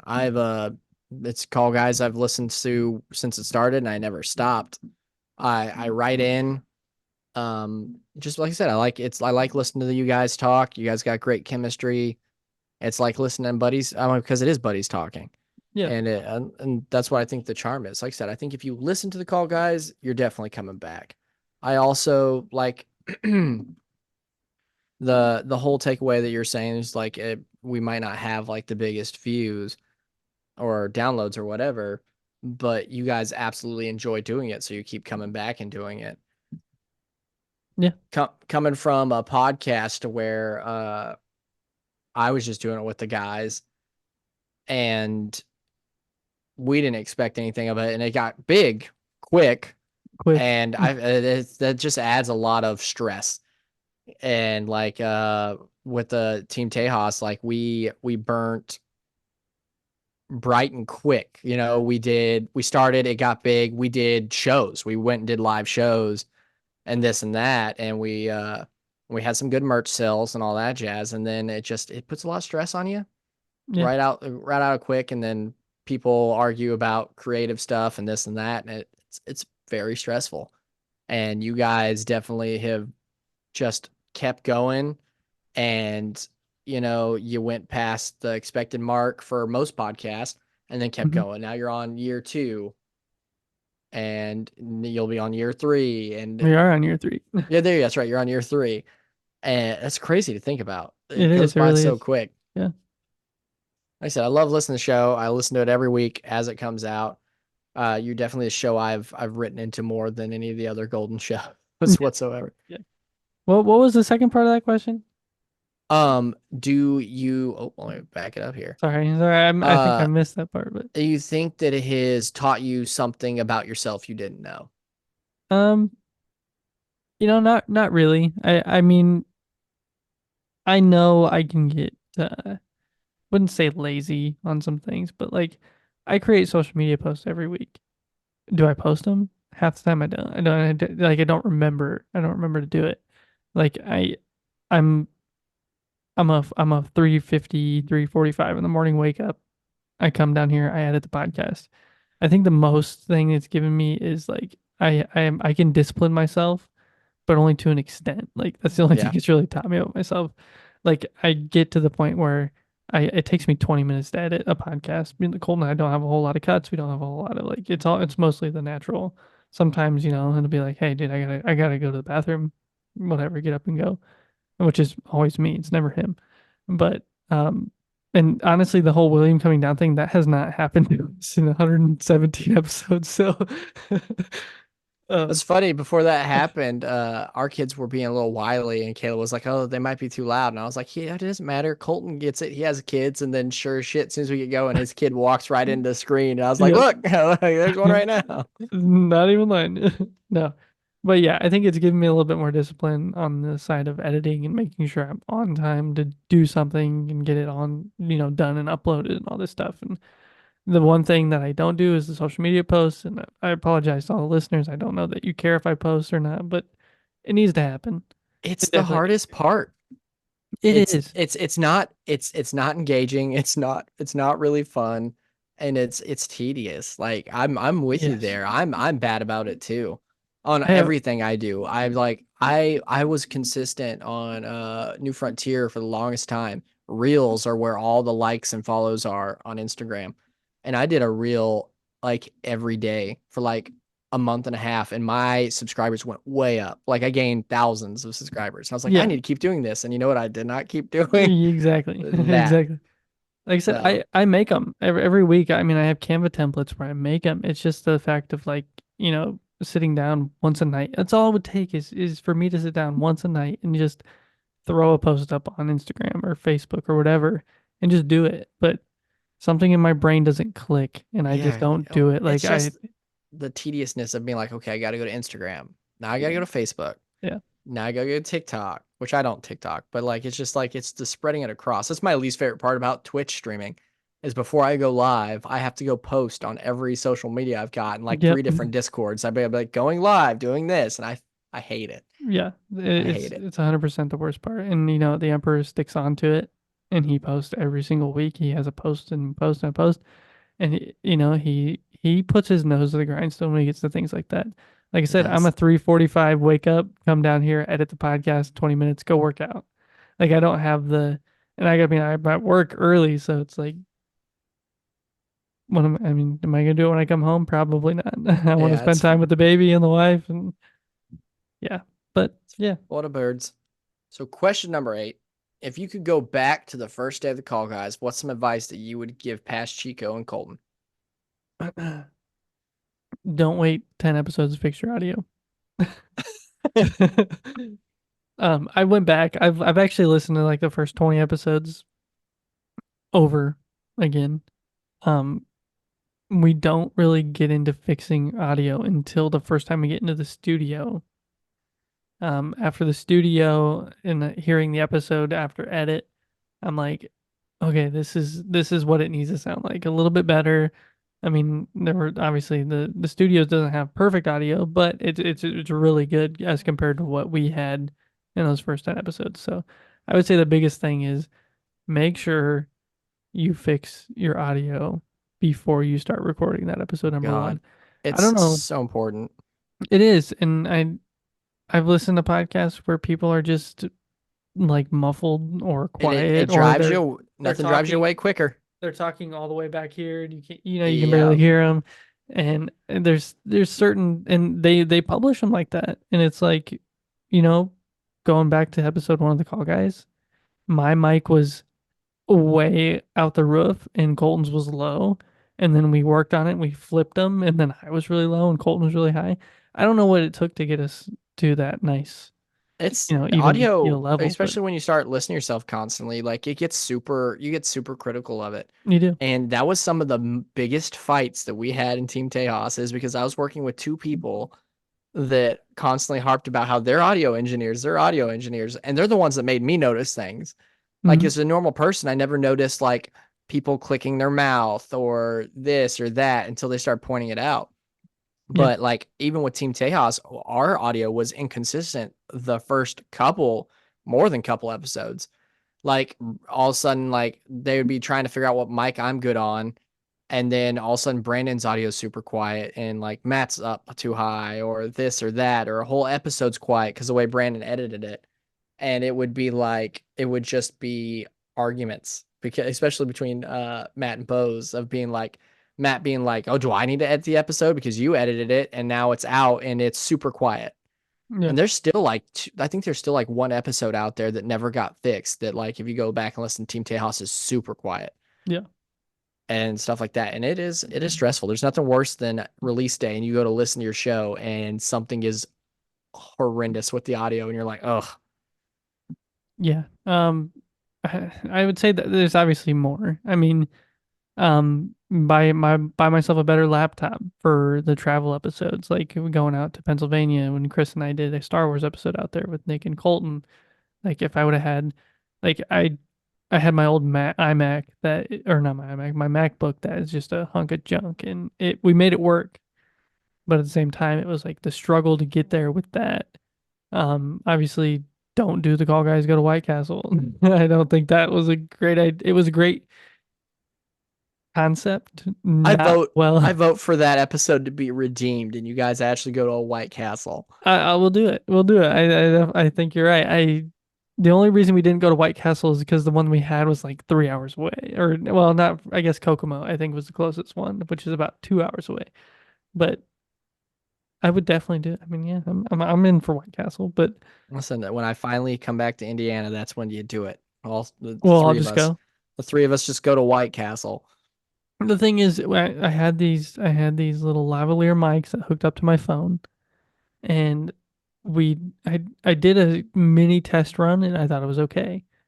The audio on my phone sounded great. The audio in post sounded like trash, and I was like, it doesn't even roll over. Like I put my phone up to my ear, and the audio sounded phenomenal, and then I put it on the computer. It's like, Oh yeah, you could. You could hear like the wind and the Yeah, bumps it and sounded like like we were in a freaking like plane or something, you know? yeah, It was yeah. crazy. But yeah, so those are You live and you there's a learn. lot. There's a lot that I look back on through the first 3 years or 2.5 years, but mostly just enjoy yourself. Don't get stressed. Have fun, which I don't get stressed. I don't. There's nothing to get stressed about with this podcast. It's we are set to record a certain night. We are set to do whatever. There are certain nights where we don't even have a subject until, the night before or even the day of, and we just kind of roll with it. And I don't think I've ever ran into any issues yet. So, It's the and best way to do it, man. yep. Question 9. If you had to swap with another show in the Mojo verse, what show would you want to take over and who would you want to be the new call guys? Let's see. Wow. Can't do golden 80s. I'm not an 80s person. Listen, you can do it. I I know a I bunch I about the might. 80s. I know a lot of 80s movies that are on my wall, but um I would almost say Murdnerds. I feel like the storytelling aspect of Murdnerds would be like really good, write a script and just read, the way that we're gonna do it when it comes out, which I'm gonna hopefully be a part of, is, 30-minute episodes of, 5 Yeah. episodes, 30 minutes each, telling one story and then moving on to 5 new episodes, we're doing one story. I feel like Murdnerds would be a good, option. As in taking over the call guys. I think you and the Skywalker would be great. I think I don't know. Like Coach Rob has a ton of good knowledge of movies. Like I feel like he could come in and do it with the call guys, and there's a lot of people I think could, and I feel like you could almost swap out call guys hosts every week and have a good conversation. Yeah. I kind of So worry if me and Skywalker are together, we would never really have conflicting taste on stuff. Because I didn't expect anybody to support me in my like a turbo, and he was like, "Right there, I get it." And I was like, "Damn, I got somebody on my side." All right. yeah, yep, yeah. You guys were on point on that one, but yeah, I mean, it all comes down to what you decide to talk about. Here in an upcoming rewatchable or no, upcoming Certified Rotten episode, we're gonna do the Wild Wild West. Will Smith, Oh, that's you such a know, good movie. I don't give a fuck like what anybody says. yeah. So like, obviously, I mean, there's so many people that love that movie, but there's so many people that are gonna be like, that is trash. Oh man, I still So got my Wild Wild West sunglasses from Burger King, man. yeah, yeah. I love that movie. So, I mean, we get to do exciting things. And I mean, I feel like I said, I almost feel like the call guys could be, you know, 5 different sets of partners that come in every other week and do a show. It doesn't have to be me and Colton every week. It could be you and Skywalker. It could be Frankie and Golden Jay. It could be Rob and me. I mean, they could just intertwine. The Rewatchables podcast that I listen to over and over again. That's what they do. They have, it's not always the same lead host. It's somebody new coming in and doing an episode, and then it's that same guy the next week, but with 3 other people that have never been on before. So, Gotcha. I mean, I think it'd be an interesting concept to go through. Um, but yeah, I'd say Murder Nerds for me. Bring you and Skylar in for the call guys. Maybe that's something you guys should do at some point. Do a call guys across the multiverse type thing. Just every week act like have 2 different hosts for like a month. Have 2 different hosts pop in and act like they've been doing it the whole time. Yeah, yeah. And most of the people that would probably come on listen to the call guys.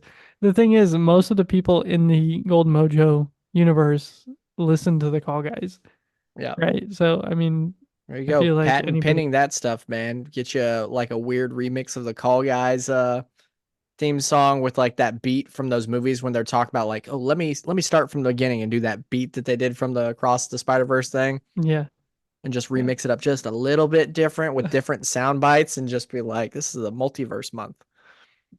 Another big thing that I did a lot in the first year was make these random skits at the beginning of episodes. I wish I would have done more of that. And I cannot find the one that I did with you, Matt, and Bose, where we did the whole I thing wish with the DeLorean. I wish we would have finished that. Like I wish that would have got posted. Like it kept getting pushed off, and that was my favorite thing to do. Like all the skits that we did on Tejas side, all stuff that I came up with, and I was like, I want to do this Yeah. and this, and this like that was the funnest part for me. And then like big stuff came from it. Like everybody in the Mojo verse brings up the DeLorean, like fueling the DeLorean. That was just a throwaway line Yep. and a little skit we did, and I was like, I think this would be funny. And it's lasted. Like, I mean, it's not as prominent now as it was, a year ago, but like it still comes up. Like Yep. Fuel the DeLorean. People are yelling in their cars because Colton and I had a horrible take on something or Yeah. we're completely wrong on something. Like we said, like the actor was this, but it was actually this guy, or like it's fun. Skits to are hear. fun. Yeah, exactly. It's definitely it was my favorite part of doing that was just making random skits at the beginning. So is it a dream to me that we actually posted that skit in an It episode? never because it was supposed to be for when we did the episode together. We were going to do an episode, and it never happened because remember the first time the call guys were on there is for our last episode. Okay. Like I can't remember what specific thing it was for, but it was supposed to be a big thing because I remember the script through and through because it was the longest script that we had ever messed with, and it was like supposed to be like this whole big like war type thing and all that, and it ends with being like it ends with our whole normal thing where it's like suck it and and everything because what would we call it, the Paranormica? Yeah, the Panoramica, something like that. All right, listeners, stay tuned to the end of the episode. It'll be in there. Oh, nice. Because like, I don't think Tejas ever recorded, did they? You guys did, yeah. Yeah. Okay. Yes, So you yeah, guys no, sent- it just never got used because it was this whole thing. And I know in one of my, I know in my original script, like it was a bunch of like random tidbits of stuff. Cause like I said, it was supposed to be like a big war scene. Yeah. And have a bunch of like weird shit. And I knew one of the throwaway things was like a magic school bus joke that I don't think we ever added the extra tidbits into it because it was like, is that the magic school bus? And it did the whole like, it's the magic school bus and cycle all the way through it. I think I have an edited version of it somewhere. I'm gonna have to find it and put it in. Stuff like that was my favorite to do for that. Just like little throwaway things that stuck with you forever. Like us before doing our live show was like 2 months of little skits at the beginning talking about how Brandon was going to trip and expose himself to the whole audience. And like, you mean he showed him his tarnished sheriff badge? Yeah. That was so good. That was good stuff. Yeah. Get back to it. Do some skits, bud. Yeah, I know. That's good stuff. I need to. Once again, it's all about sitting down and actually, doing it. And that's the best part about being creator is getting to shoehorn in stuff that you loved as a consumer. Like I always love seasonal stuff, so that's why the United States Paranormal has always gone hard when it comes to Halloween. Yeah. I love seasonal stuff. And then like goofy skits. I was like, I like goofy skits, so I figured out a way to shoehorn that into there. I think and mascots. Yeah. Like with I love mascots, so I always made sure we got Haskins and we got Casper, and then like Haskins, I wanted to make sure I gave him a voice, so he has a voice out there, and he gets used for chiller filler and et cetera, et cetera. Yep, exactly. Love it. I think the last one I did was actually the Halloween one where I did the Jigsaw voice, and we did it with ISO Cam. So maybe there'll be another one coming soon. Yep, work on it, bud. It's fun. Just do it. Yep. Question number 10. What's something you wish you would have known right after high school?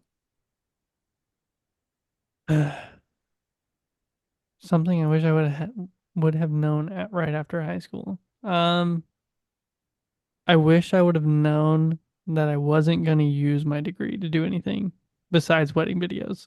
I wish I could have told myself that. I wish I could have said, you're going to go to college and it might be this big waste of time. You're going to make a lot of good friends and you're still going to talk to those friends, but it's going to be a waste of time.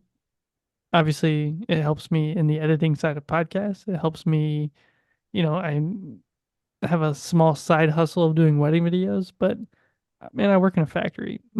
So, I mean, there's tons of things I wanted to do. My big goal was to move to Atlanta when I graduated.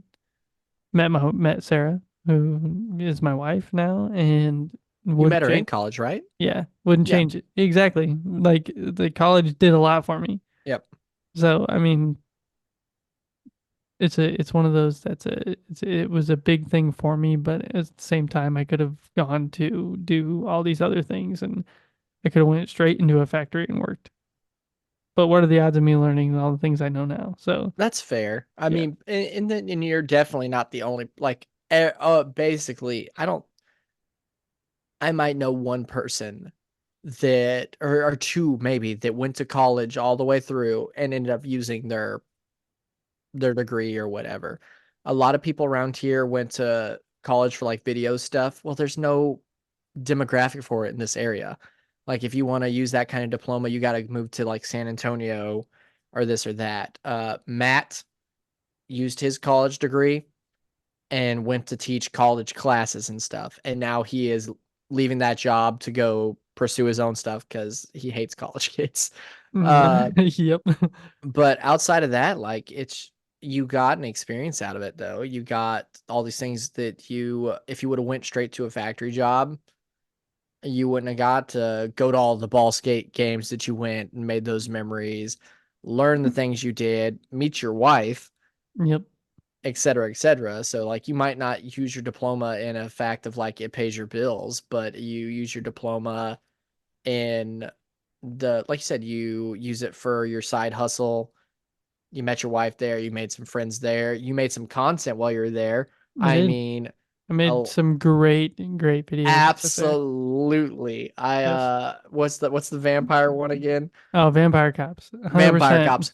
I have showed that to so many people, and every person I've showed to that absolutely loves it. But like, this It's guy say he loves cock, and he's like, no, I said I suck blood. Blood. that's a confession. That's a confession. You son of a bitch. It is one of the best pieces of content I have ever been a part of. I wouldn't say I did it. I acted in it. That was about it. Um, but on top of that, I mean, we have I did one called Voicemail where we had my dad was did a little bit of voice acting in it. But it was a short film about alcoholism, and it turned out so good. I still watch it to this day, and sometimes I'm like, you watch things you made, and you're like, I would have done this differently. I would have done this differently. But it's one of those watches that's like, this is a good short film. It's 7 minutes maybe, if that. The other one is we did a music video for a song called Sour Patch Kids by Bryce Vine, and it's a phenomenal watch back. Obviously changes things I would have done differently, but still just the memories from making it. It's awesome.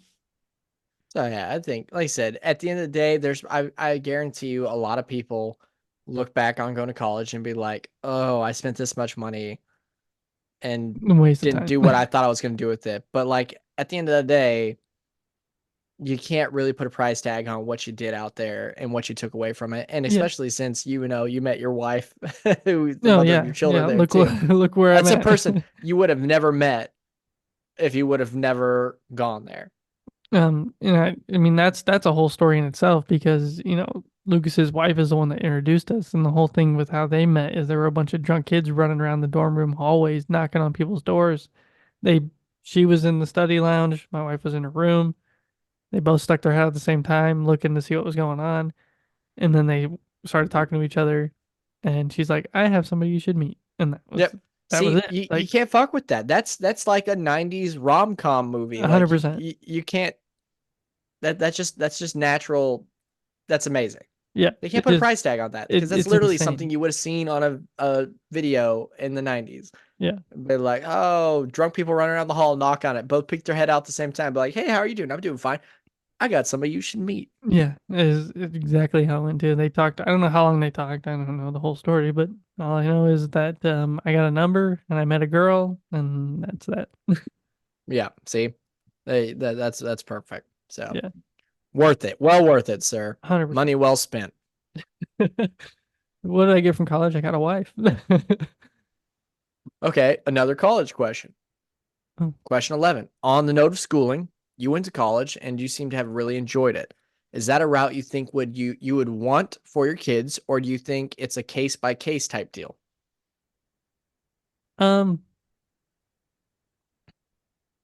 Yes, I think it is and it I just talked about how I thought it was, kind of pointless for me to go, but at the same time, if you correct yourself and put yourself on the right path, that's a whole different way to do it. Like I went because I knew the telecommunications department was high end at Ball State, so I was like, yeah, I'm gonna go, and I had firsthand, experience telling me that yeah, you should come and participate in this. So that's why I did it. Um, if Sophia grows up and she wants to, you know, I don't know, she wants to be in computer science, she wants to be a teacher. Like I 100% would say, okay, you go to college. It's the experience that makes it all. Mhm. Um, and I don't know what the statistics are for, what the payment and what you make from having a college degree compared to not having one, but I don't think that all really matters in the end. But um, yeah, I think that it's important if you want to learn more about the field you're going into. I tried to go into insurance my junior year. I needed to fill credits. So I took RMI classes and learned all Nice. about risk management and insurance. And my first year out of college, I went and worked at a state farm and absolutely hated every minute of it, which is why I ended up back in a factory because I knew, I could work my way up at a place like that, which I ended up doing. Um, but yeah, I think that it's important. And I will tell her, it's her decision in the end, but I'm not going to force it upon her. But I'm going to say, Absolutely. if that's what you want to do, go for it. I feel like there was a whole generation that felt like they had to, Yeah. Yeah. and I feel like we're finally stepping away from that. And I think that's a healthy mentality. But like, listen, if you want to finish high school and go straight to a job, that's fine. If you want to finish high school and go to a trade school, If she that's wants just to be, fine. if she wants to be a welder, go Go for to it. trade school. Learn how to 100%. weld. It's She, not for everybody, and I think that's an important thing to just hammer home. it is. Yeah, exactly. I took I Again, took vocational classes my senior year. I went to Plymouth half day and I did broadcasting. Like we did the morning announcements. We went around and we had sponsors for the yearbook and different things. We went and we shot videos for it. We made commercials for them for our morning announcements and we did all this stuff. Like if it wasn't for that experience, I wouldn't went to Ball State. If it wasn't for Ball State, I wouldn't have had all these life things that happened to me. So I mean, yeah, do it. If you that's want to fair. do it, do it. It's fair. Like I felt like uh our generation was probably the last generation that felt massive pressure to do it. I know getting out of high school, I watched my sister, my now brother-in-law, and a bunch of my best friends attempt to go to college. Jump through all those hoops, did everything they need to get through there and get into it, and just peter out a year or 2 years into it, just being like, this sucks. This isn't for me. This is what I want to do. And then go on to find something that they do like to do, and they were still Yeah, paying at that time on 2 years of what they were like, oh, I shouldn't have done this. yeah, So I think it's very important for parents and schools to be like, listen, it's not for everybody, but if you think it is for you, absolutely. And here's the right route to go. And if you get in there and feel like it's not going the way you want to do it, and you don't see another major that you want to go to, it's okay to tap out. yeah, yeah. Just mosey on. Mosey on away, or You ready for? find something else to do. Yeah, there you go. Yeah, Are you ready for the lightning round, sir? yeah. You gotta be quick. You I'm gotta gonna be. You try. gotta be on your I am toes, sir. going. I'm going to try to be quick at this.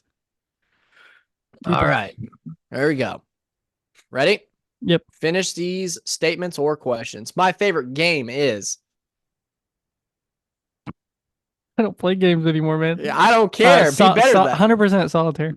There Like you go. God. like hard copy, like with cards. Solitaire. God. Okay. Bartender, pour me. Jack and Coke. Okay. I'm gonna remember that when you get down here. Mm-hmm. My dad pours the Jack and Coke and is heavy Oh on no, the I Jack know. part. I know. I'm okay with that. I'm scared of. Heights. Ooh. You know what makes me angry? People in the middle of the aisle at this grocery store. There you go. My favorite band is Nothing more. Let's Order. Taco Bell. What the? All right, hot take. My favorite snack is Chips. Doesn't matter what kind. non-specific chips. Gotcha. Yes. Do you want to go? To the mall. You're really. Nobody wants to go to the mall anymore. It's just sad. Man, I love the mall. Well, don't go to Glenbrook or Any of anything them. for They're one. all Yeah. just depressing now. I You get promise. You get shot at those I want to talk about. movies. You sure you don't want to say the mall again? No, I was thinking Robin Sparkles. Let's go to the mall. Oh, see, Today. you talk about how you hate How I Met Your Mother, but you just sang Robin Sparkles. Because I watched it. I absolutely watched, and that's how I formed my hate for it. Yeah. Sorry. TV shows have got this mean thing of ending on the worst note possible for the last like How I Met Your decade. Mother 100% did. Yes. But like even that, like I'll admit that How I Met Your Mother has good moments for sure. Yeah. Marshall is the best character in that show. Yep. Most relatable. Yeah, and most wholesome, most non-shitbag character.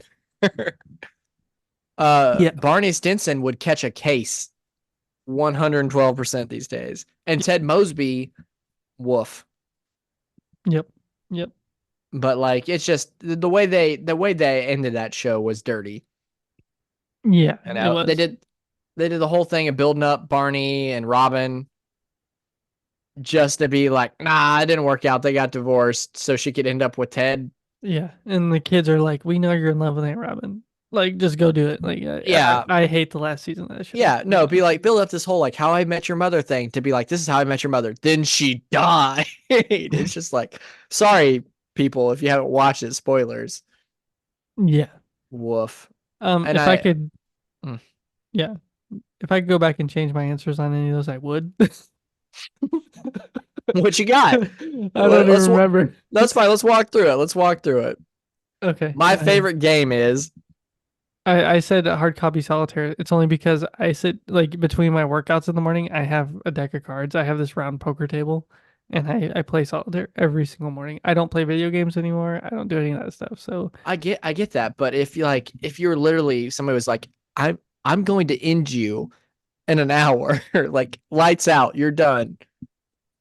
What video game experience would you like to relive? wow. See, that would make a whole different question, I guess. Because like, what's your favorite of like all time? Because like, if somebody put a gun to my head and was like, "What's your favorite video game like at all time?" It's Minecraft. I mean, that's fair. I would be hard pressed. For me, it would be OG Destiny.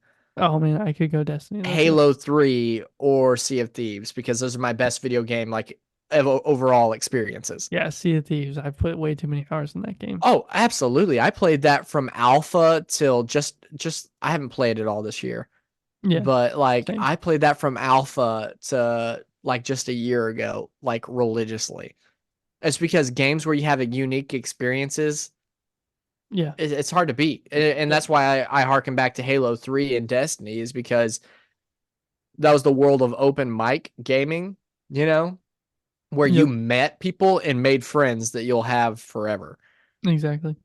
Yeah. It was just good. It was just good times. But like, it would be hard to pick for me between Destiny, Halo 3 and Sea of Thieves. But Minecraft is solid too.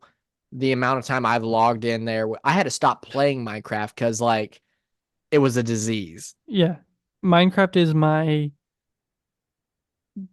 2 months on, 6 months off game. Like I play it consistent for 2 months and then I don't touch it for 6 months. Unhealthily play it for 2 months. Like exactly. I shouldn't be awake at 4 o'clock in the morning mining, but here I am. My realm is open 24/7. My Aspen plays on it. My nephew plays on it all the time. I never had a PC till I was like just like 6 years ago or something like that. Me and now my brother-in-law Jeremy and our buddy Colton, when Minecraft hit Xbox originally, Xbox 360, it was vanilla as hell. Like straight up vanilla. And this is when I was living in Galveston, so I was driving 2 hours to get to work and a ferry ride to get to work. They would come to my house Friday night. We would drive from Beaumont to Galveston, hop on a ferry, get on the island, play Minecraft for 3 days straight with like no sleep on the Xbox, and then drive back to Beaumont. And it was horrible, but like it was a disease. It's 100% a disease, and it's infected all of Yeah. the younger generation right now. Like, Oh yeah, it's between that crazy. and Roblox, they're just crazy. Be like, they didn't have creative mode on the Xbox, and I'd be like staying up till 5 o'clock in the morning. Like, what'd you do? It's like, I built this giant statue of a ghast out of wool, and it looks amazing. And I'm like, and that's what I've accomplished for like the last 12 hours of my real life. I spent 7 hours creating a Charizard in the sky, Yeah. one dimensional. For who? Exactly. You know? Exactly. It's a disease. And that's why I seldomly like people are like, "You want to play some Minecraft?" I'm like, "No, dog. I like if I scratch that itch of like it's gonna be 2 months of my life wasted because I like oh look, I've made a sunset in the sky for whatever reason." Aspen and I were playing pretty much every night for 2 months a while back, and now every time I see him, he's like, "Hey, you wanna text my dad and let me know if you can play tonight?" And it's like, "Yeah, buddy, can't. I'll let you know." And then it can't. just like over my head because I Yeah. don't think about it. But a month from now, I'll be like, "Let's play some damn Minecraft." Yeah.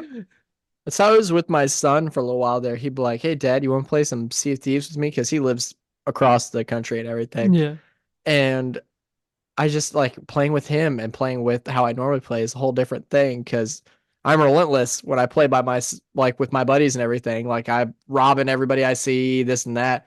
I'm playing with him and I'm like, let's sneak over there and I'm gonna put some kegs on the ship. I'm waiting for them to finish this raid and I'm gonna Yeah. take everything they got. And he's like, "That's so mean." I was like, "We're pirates.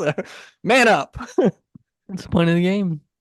It's the point of the game. Last time I played Sea of Thieves, I was with Lucas, and we did some sort of mission with a ton of loot at the end. We get all the loot on the boat and just get completely raided. Lucas is like screaming, cussing. He's like, "I'm out of here." We were done. We delivered like maybe like 2 items at the end of it, and he's like, "What was this last 3.5 hours worth?" And I was like, "It's the game, bro." It's the game, man. It's pirates. That's how I had to be with Matt. We've played since day one together. Like I said, we're alpha testers. And from day one to the last time we played together, that dude gets so bitter. Like, we're good. But every now and then you'll meet a pirate that's just good enough to be better than you. Yeah. And when that happens to Matt, he gets irate. Like, he's screaming, he's cussing. Meanwhile, I'm just laughing, having a good time. And he's like, "I'm done. I'm done for a month." He's like, "I'm mad." I was like, "Who cares, man? They're pirates. They out-pirated us." Yeah, you got 2-man brig, and you got a galleon coming up on you and just demolishes your ship, and you're stuck there, standing there with a chest in your hand, like, Yeah. "Well, it's over now." I'll take it from a galleon, but the worst is when you're on a 4-man ship and somebody on a sloop rolls up and just packs you your ass. Yep. Just folds your whole team. It's just people are made out of different things. So They you are. said Jack and Coke. Is that your real answer? That is my real answer.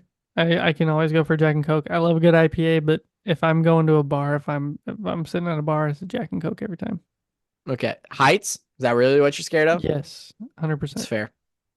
What makes you hangry? Is that the first thing you go with? Grocery store, middle aisle? That or people like bad drivers. You've driven in Warsaw, you know Warsaw Yeah. traffic. Favorite band? Was that your answer? Nothing more, 100%. Yes. All right, let's order. Taco Bell, really?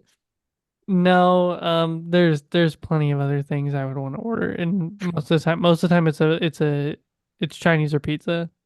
So I'd probably Northern go, Chinese food, man. Oh, I love it. yeah, I'd probably go Chinese. Favorite snack? Chips, Just chips? chips. No specific doesn't chip? matter what kind of chip.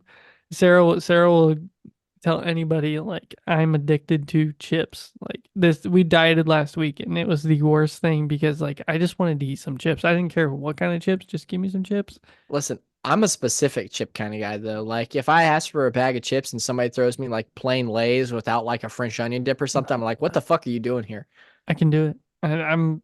It's the I don't know if it's the crispy, salty, whatever, but I just love it. Love chips. Nah. spicy sweet chili Doritos, regular Doritos, sweet spicy nacho Doritos. You and your sweet and spicy Doritos, man. I ain't about that purple bag. Give me spicy Purple. nacho any day of the week. Spicy nachos good. I like it. Spicy I like nachos spicy good. nachos with like the Fritos jalapeno cheddar dip. Yeah, yeah. That was good stuff. I can eat tortilla chips plain, and I'm See, I can't do that. perfectly like just chips. I don't know. I'm not a salty guy, so I can't Yeah. do a whole bunch of salt. But like you give me something I got from my mother is like, give me a regular bag of nacho cheese Doritos and like one of those big tubs of cottage cheese. Mm-hmm. I will fuck that up. All day. Yes. I got Kayla on that because I don't think she ever seen that beforehand. I was like, this is what my mom did. And I was It's like, like this is good it's stuff. like dipping fries in a frosty. Like Oh man, it's just so it's good. hand in It's just hand. natural. But somebody watch you do it and they're like, what the fuck is wrong with you? And you're like, This- nah, this is where it's at, man. Get you some cottage cheese and some nacho cheese Doritos. Find Yep. out. Yep. Exactly. I don't remember what you said to do you want to go? I said to the mall.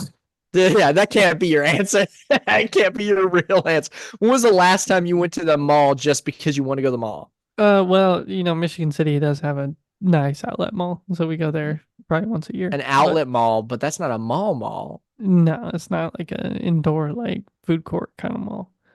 We talking, let's go to the mall. That's a real mall. They stopped putting water in the water feature in the middle of the mall. Everything's gone but the Spencers and maybe a Foot Locker. Yeah, there's definitely a hot topic there though too. Yeah, there's always a hot topic. Yeah. What was it? Do you want to go to? Is that what? Do you want to go? Do you want to go golfing? There you go. I believe Yeah. that one. Yeah. I believe Yeah. that one. I Yep. just will listen to y'all's happy not happy Happy Gilmore. Happy Gilmore. There you go. Happy Gilmore today. Yes. Yes.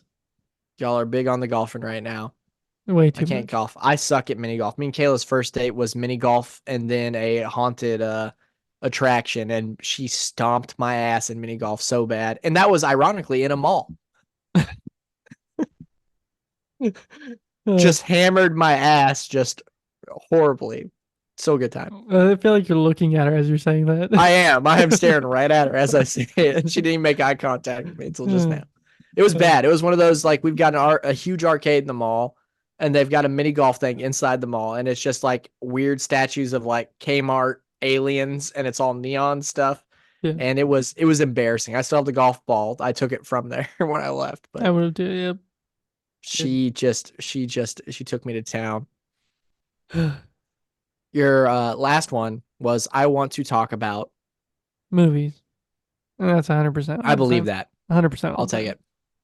Yeah. So Sorry about question that. number 12.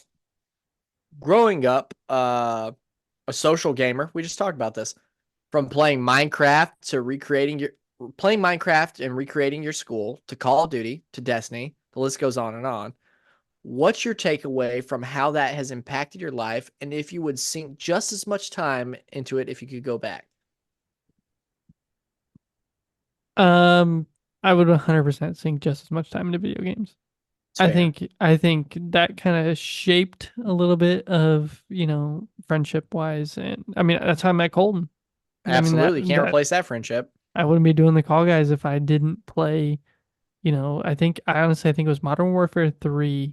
It was a LAN party at Jared's house. We went LAN there. parties. Yes, and we went there. We hooked everything up. We were 1v1. It might have been MW2 actually. Now that I think about it, because it had the intervention. You could quick scope and all that good stuff. But like we spent so much time playing video games as kids, and I definitely wouldn't give that for anything else. Like, it was fun. I have all my buddies from high school that I still hang out with because of it. But yeah, I wouldn't change that for anything, and I would definitely go back and do it again.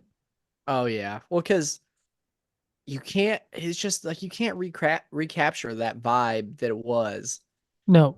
You just can't. Like you said, you mentioned LAN parties. Let me tell you about some sweaty, stinky ass LAN parties playing Halo 3 or God knows what, where it's just as many people as you can cram into a certain room, Ethernet cords, Xbox 360s, God knows what kind of Mountain Dew and whatever else. Yeah.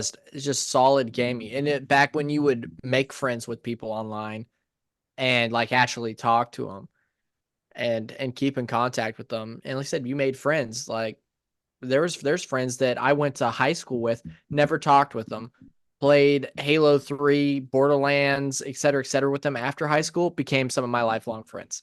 Yeah. Yeah. And Borderlands, that was one of those that Jared and I played so much together Oh yeah. and spent a ton of time on. Fortnite was the other one that I probably put thousands of hours into Fortnite. And we played constantly. I've got so many. If you go check out the Flying V Games Instagram, Oh no. yeah, that was our clan at the time.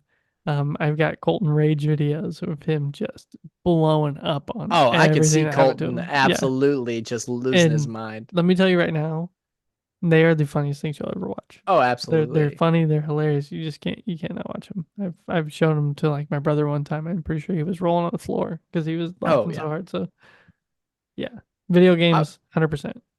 yeah, I'm the same with you. I wouldn't change it. Our Destiny clan got to be over 400 people that me and my coworker started. And my brother-in-law Jeremy too. House of Wolves Legacy. And we did that because we knew they announced before the Destiny even dropped that there was gonna be a House of Wolves DLC. So we were like, oh, if we add an L to it with Legacy, our abbreviation will be Howl. So we did that. Ended up with over 400 people in this clan, and we got so tight with each other that my coworker ended up going to New York for vacation and stayed his whole trip with one of our clan members that he met online, never met in person, and stayed the whole trip over there with him. That's crazy. And it's just you can't it doesn't seem like that happens nowadays. No, it doesn't. Because And there's everybody's in discords or private chats. Like back then, open mic was open mic. You didn't really have a choice. yep, yep. We were our Destiny clan was talking to strangers. Still have a live uh messenger chat that runs, and like occasionally somebody will pop in there and be like, "What's up, guys?" It doesn't happen very often, but I mean, Skylar, it was a bunch of Skylar's college friends and some other people, and yeah, it was always our raid group. Jared and I would get drunk and show up in the raids and have people carry us Oh, just so oh we can get the man, you're the gear. worst kind of people then. There's nothing worse than doing OG Vault of Glass and somebody who's just completely shit We were faced. obliterated all the time. You get to the Gorgons, the little guys, if they see you, it ends it, and there'd be somebody be like, "What's this little guy staring at me for?" And you'd be Yeah. like, "God damn it. Yep, every I'm gonna time. shoot at it. Don't shoot at it. Don't do it. I Put your knew gun that away." those guys hated me for all that, but it was Oh, still a that's blast. fair. Still a That's blast. fair. My first Vault of Glass raid, I got the last word, the one gun I wanted. And I was so stoked. You know, it was that old West looking gun. You flipped Yep. it every time you pulled out. The next weekend after that, Zur was selling that gun. I was so pissed. That's It was great. that would happen to me. That's the Yeah. problem. Yeah. Okay. Question 13. Growing up in a social family that participated in a lot of group events, how do you think that shaped your personality and your own household as an adult? Well, you know me, I wouldn't say I'm an introvert.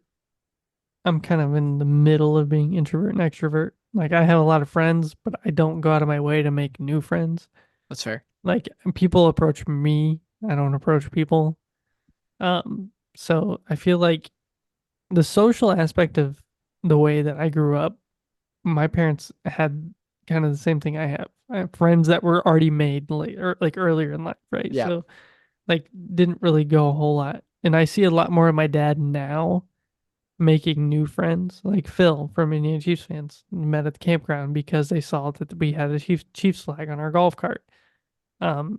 Jen's his boss, like he went out of the way to, talk to her about paranormal stuff, and then it ended up being that she had experienced things. Like he's way more on the social side of things now.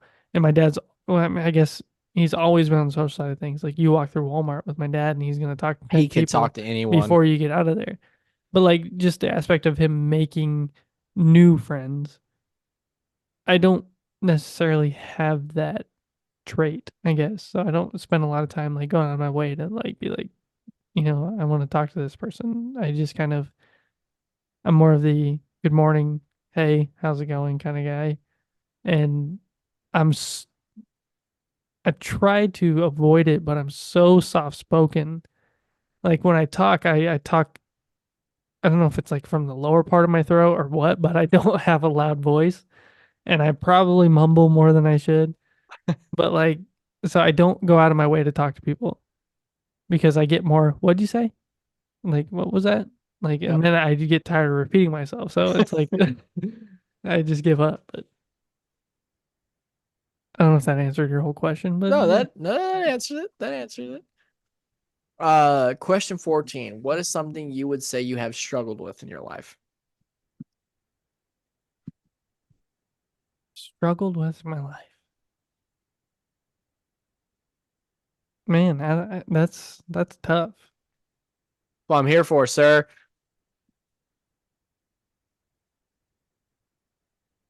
You just go dead, Oh, that's fine. That's radio fine. silent because Soak up that radio sounds. He's I thinking. gotta It's a I deep gotta think ponder. about it. It's that's tough because I have such a good support group, like just between family and friends. Like I haven't really had a whole lot of opportunity to struggle. Like I'm more of a kind of pave my own way kind of guy, and I've told this to quite a few people because people always offer to help for things, and like I'm more of a I want to learn how to do this and figure it out. So I guess my struggle mostly would be that I don't accept when people say I want to help you with that. Like here's a suggestion. I just kind of go off on my own and try to do it. Um so yeah, I guess I go that way. I don't want as much help as I probably need sometimes, and I spend a lot of time like figuring things out that probably could have been fixed before because somebody could help me fix it.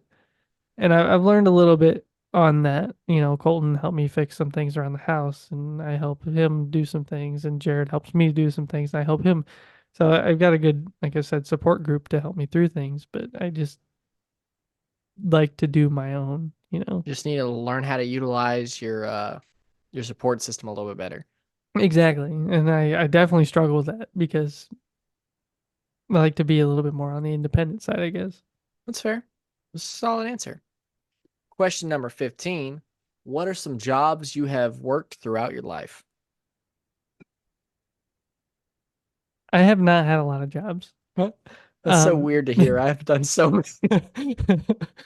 um, let's see. My first job, Scotty T got me. It was at a place called Short Time Brock. It was where he worked his entire life. Um, That which was I your also first got. job? That was my first job, and it was That's my crazy. between my senior year. No, it was between my junior year and my senior year of high school, and then I went back between my senior year and my freshman year of college. And then after that, it was like I'm not going back to that place. Scott had told me it was like going downhill and all this stuff, and I'm like, okay, I'm gonna go find somewhere else. Luckily, I'd got my buddy Cole hired into Brock across the street, and he had went to work at Digger, which is where I actually work now, and he got me in a Digger the next summer. So I worked in that factory. So my first job at Short Time was assembly of products, punch presses, all this random stuff.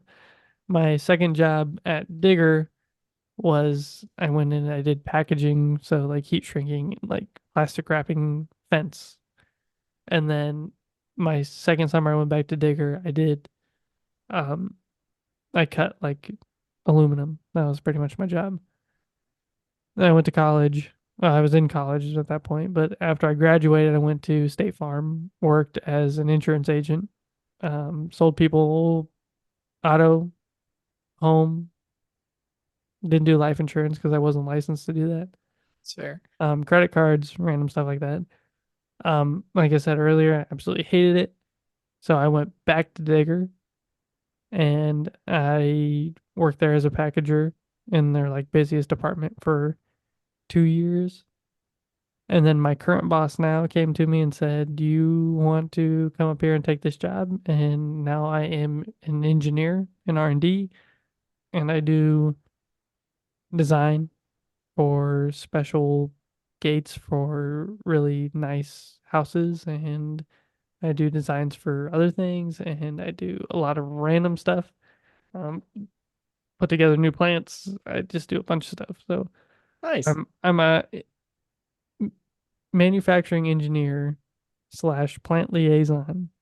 So I take care of all of our exterior plants and different. So we have North Carolina, Georgia, Missouri, Pennsylvania, and yeah. So I went from being a packager to racking my brain 24 hours a day. That's crazy, man. It's just I'm not used to hearing like somebody be like, my first job was like towards the end of high school, and it was like kind of a plant-esque job. hmm Like me personally, like I worked a lot. I like worked a lot of weird fucking jobs. Yeah. Like usually you hear somebody when they're younger working at a restaurant of some sort. Colton covered it with Bourbon Street Pizza. My technical first job was bagging at a PX when I was way underage. Then I worked at a Sonic for a brief stint. Cajun Cookery for years. I worked at a McDonald's for a little while. Pizza Pasta and Wings, Taco Tejas. Um, I worked on small engines for K&S Outdoor Powers, where I worked on mowers and weed eaters. I worked at Solar Supply is where I am now, but I started there. Moved to Indiana, worked for Radio Shack out of all the places. Did Yeah. a brief stint at a gay bar as a bartender. Then back to Solar Supply. So I've been a little bit everywhere. My one that sticks out that I never remember. I worked one day at Kohl's. Nice. Oh, I worked. That's same with me. Toys R Us. I forgot about that. I worked a day at Toys R Us, and I worked they trained me how to do the cash register. And I was like, okay. And they're like, okay, tomorrow be here at 4 a.m. And I was like, for what? And they're like, to receive a truck. And I was like, no. I never came back. Mine was Black Friday. Yeah, no, that's the worst. I worked Yeah. 2 Black Fridays at Radio Shack. I wouldn't recommend that. Nope. Maybe nowadays it's fine because Black Friday is watered down. Oh yeah, definitely. But back in its prime, no. Yeah, never. It was war zone. Yep. It was Yes, horrible. 100%. Don't do it. Don't work Black Friday in retail ever. No, it's like I said, it might be better nowadays, but back then it was awful. Oof. So yeah, did I cover? Yeah, I'm at. Yeah. Yeah, Yeah. no, it knows it. I think we're good. Question 16. What's some advice you wish you could have gave young Gunner? Let's see. I think just keep your head up, stay positive. Don't let anybody bring you down. Just do what you're meant to do, and Don't work at Kohl's. yeah, don't work at Kohl's on Black Friday.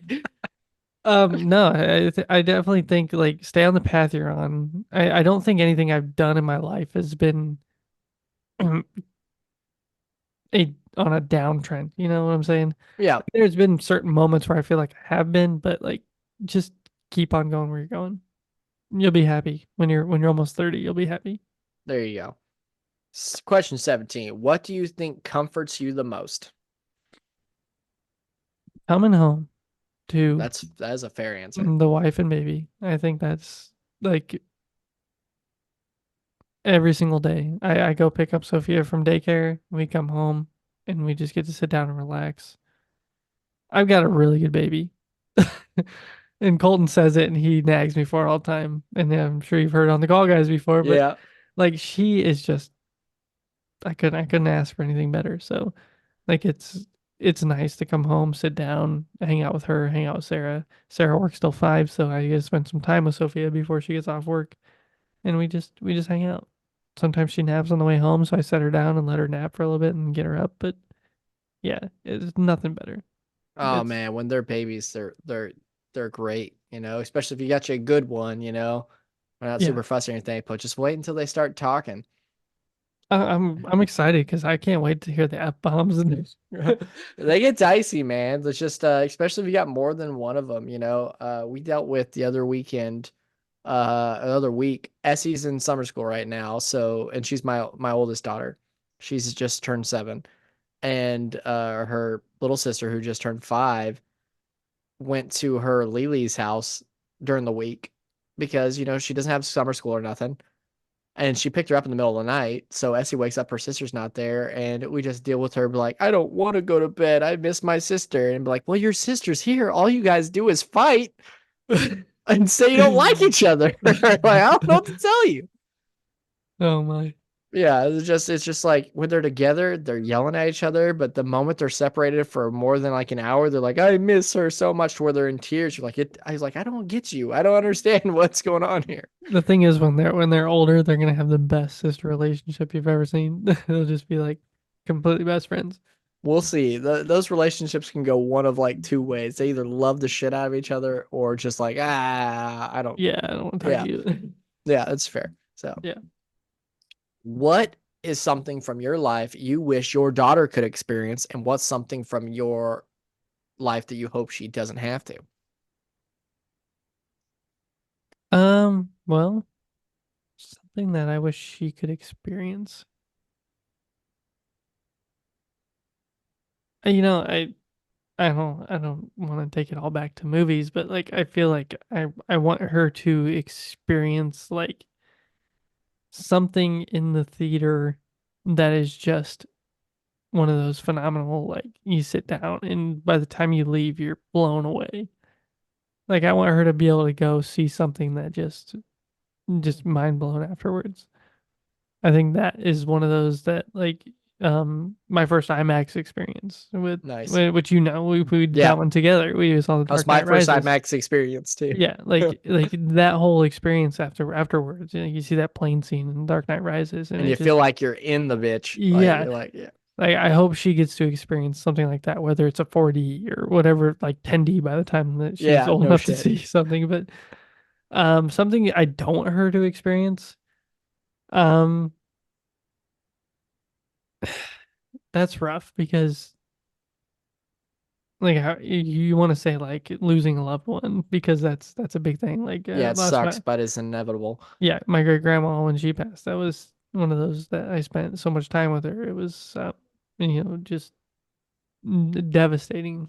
Um, and I feel like with her grandparents, like my mom and dad, it's just gonna be like if she's not so close with them to where she's seeing them like every other day or something, like by the time that they go, it will be devastating for her. So Absolutely.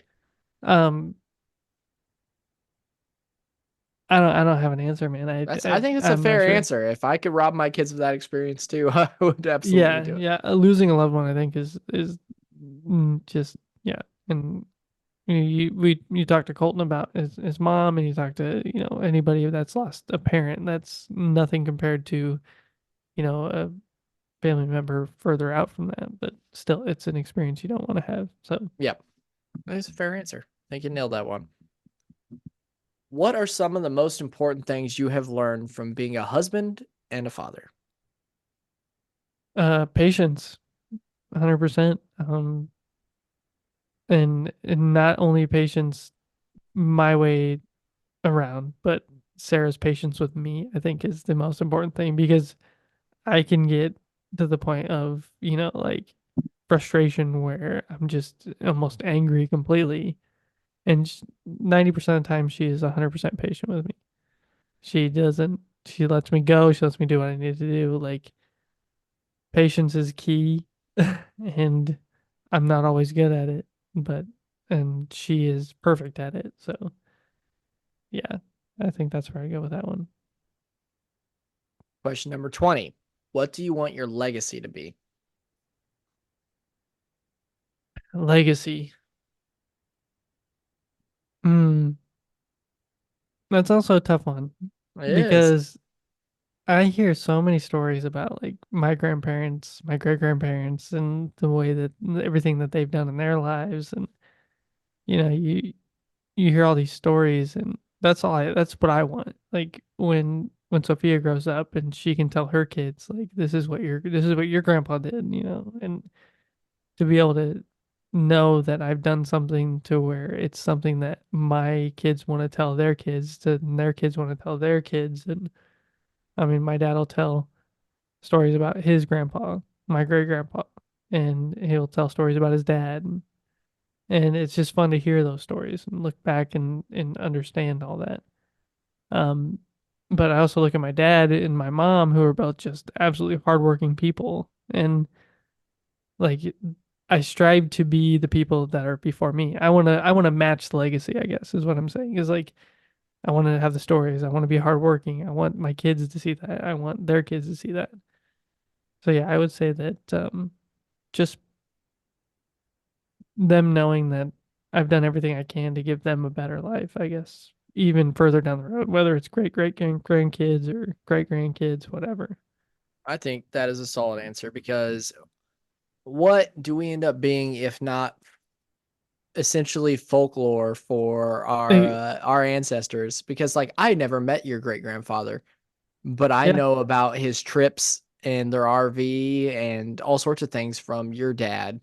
I never met your grandfather, but I know so much about him from stories that your father told me, and stuff I've heard secondhand. And we actually get the extra benefit, specifically me, you, and people like your father, from doing stuff like this, Yeah. to where when our kids recollect back on what we were like and what we did, they will actually have a media source. They'll be like, now let me let you listen to your grandpa saying the F-bomb way too much on a podcast from the mid 2000s, or your grandpa talking about how much he loves Bill and Ted for the 30th time, Yeah, exactly. et cetera, et cetera. I just think that like the family aspect is what my legacy would be. Like being a family man, being positive, and positivity is one of those things I've and the positivity thing, and I don't know that you know the whole thing behind that, but like my dad's got a tattoo on his hand because I have it tattooed on my arm, and my sister has it tattooed. Like it's one of those things, and it came from a streamer, a Twitch streamer, who had it as his logo. Like he always talked like, you know, being positive is key and all this stuff, and he would go on about it. So um I his message was always like super clear to me, and just watching his videos and listening to him talk. And he was a goofy guy, so he you know, he did all these random things, but like his push on being positive and showing people that being positive is almost a cure for, you know, everything. And if you show somebody positivity, they'll be more positive in their next endeavor, or in their next endeavor, and the next thing that happens. So positivity maybe more so would be my legacy, and family and stories. Like it's just a compilation of a little bit of everything. So I think that's a good legacy, sir. A legacy of positivity. that's right, positivity. Question 21, sir. You're at the pearly gate. St. Peter is punching your ticket and says, hey, I'll answer one question for you. Logan, this question's been asked to every single person. Absolutely. It's got to be one connecting question. And I have thought about this question because I've listened to every single interview, and I've thought and I've thought and I've thought about what the heck I would ask St. Peter. I don't have a question. If I did have a question, it would be, St. Peter, I'm going to be here for a long time. Do you have, or can I have anything I want? Like if I'm here for the rest of my afterlife, and I mean, whether I am or not, can I have anything I want? And if he says yes, I'm going to say, can I have a TV and every single DVD ever created? Because I want to watch some movies. It's bold for you to think that there's gonna be DVDs in heaven. He'd be like, "Yo, dog, it's all on streaming, bro." Well, actually, my real answer is, and I told Sarah this too because I knew you would ask me this question because it's been in every one of them. And I told her, I said, I don't have an answer for this because I can't think of any philosophical or like, do I want to know about aliens? I don't care if aliens were actually real. I'm dead. Like I'm gone. That's for the next guy to deal with. But no, my real thing would be to ask him if I'm up here, can I have anything I want? Right? And if he says yes, I'm gonna say, can I have a looking glass? Because I want to watch my kids. I want to watch my grandkids. I want to be able to look down on them and see how their life's going, like any of that stuff. Think of little Nicky, right? Where Yeah. his mom's up there watching Come down, through the little whatever. well. Yeah. Yeah. Like I want something similar to that, to where I can just observe from above. Yeah, now all I'm And thinking about is the little Nicky well where he looks up and he's like, "Hi, mom. Hi, ma'am." but no, for real, I think that would be something like if that's all I could do the rest of my afterlife, to sit there and just enjoy watching everybody in my legacy grow up. That'd be nice. But Solid I answer, could sir. not think of a question. I've No, thought I think about I so think many you got things. it. I think you got it. But like, can I have this? That's Yeah, a solid question. yeah, Okay. Well, the same way that that question got to everybody, I got one more for you, and that is, do you have a question for me? I do. What you got? Logan, Yeah. if you had a $10 bill and you were walking into a gas station, what are you buying? Now this is a tricky question. Because it really just depends on the time. Like, we talking current days or any point in my life? Any Because point in your life. any Like point like in my like you life, could choose. This gas station has every snack you've ever had. I've got it. I've got it. Yeah. I'm gonna go with realistic stuff. Like, I'm not gonna be like an ecto cooler or whatnot. I'm gonna go with the best time in my life as far as convenience store wise. Because when Dumber and Dumber 2 came out, I think, where it was it was showed him Harry Met Lloyd. Yeah. And about the time I watched that movie, and I watched Encino Man with Pauly Shore and Brendan Fraser. Mm-hmm. So we started religiously hanging down out at the PX when I was like 11, which is literally just a convenience store on a military base. And there was like ices and all that stuff, like Wheeze and the Juice from Encino Man. Yeah. We go down there and we would buy an amp energy drink. And I'm talking when those things were in a tiny, tiny Yeah. Like ass the Red Bull can, cans. barely bigger than like a roll of quarters size can. Cause this is when Yeah. energy drinks first hit the market. And like, can we legally do this? Yeah. I'd get one of those amp energies drinks.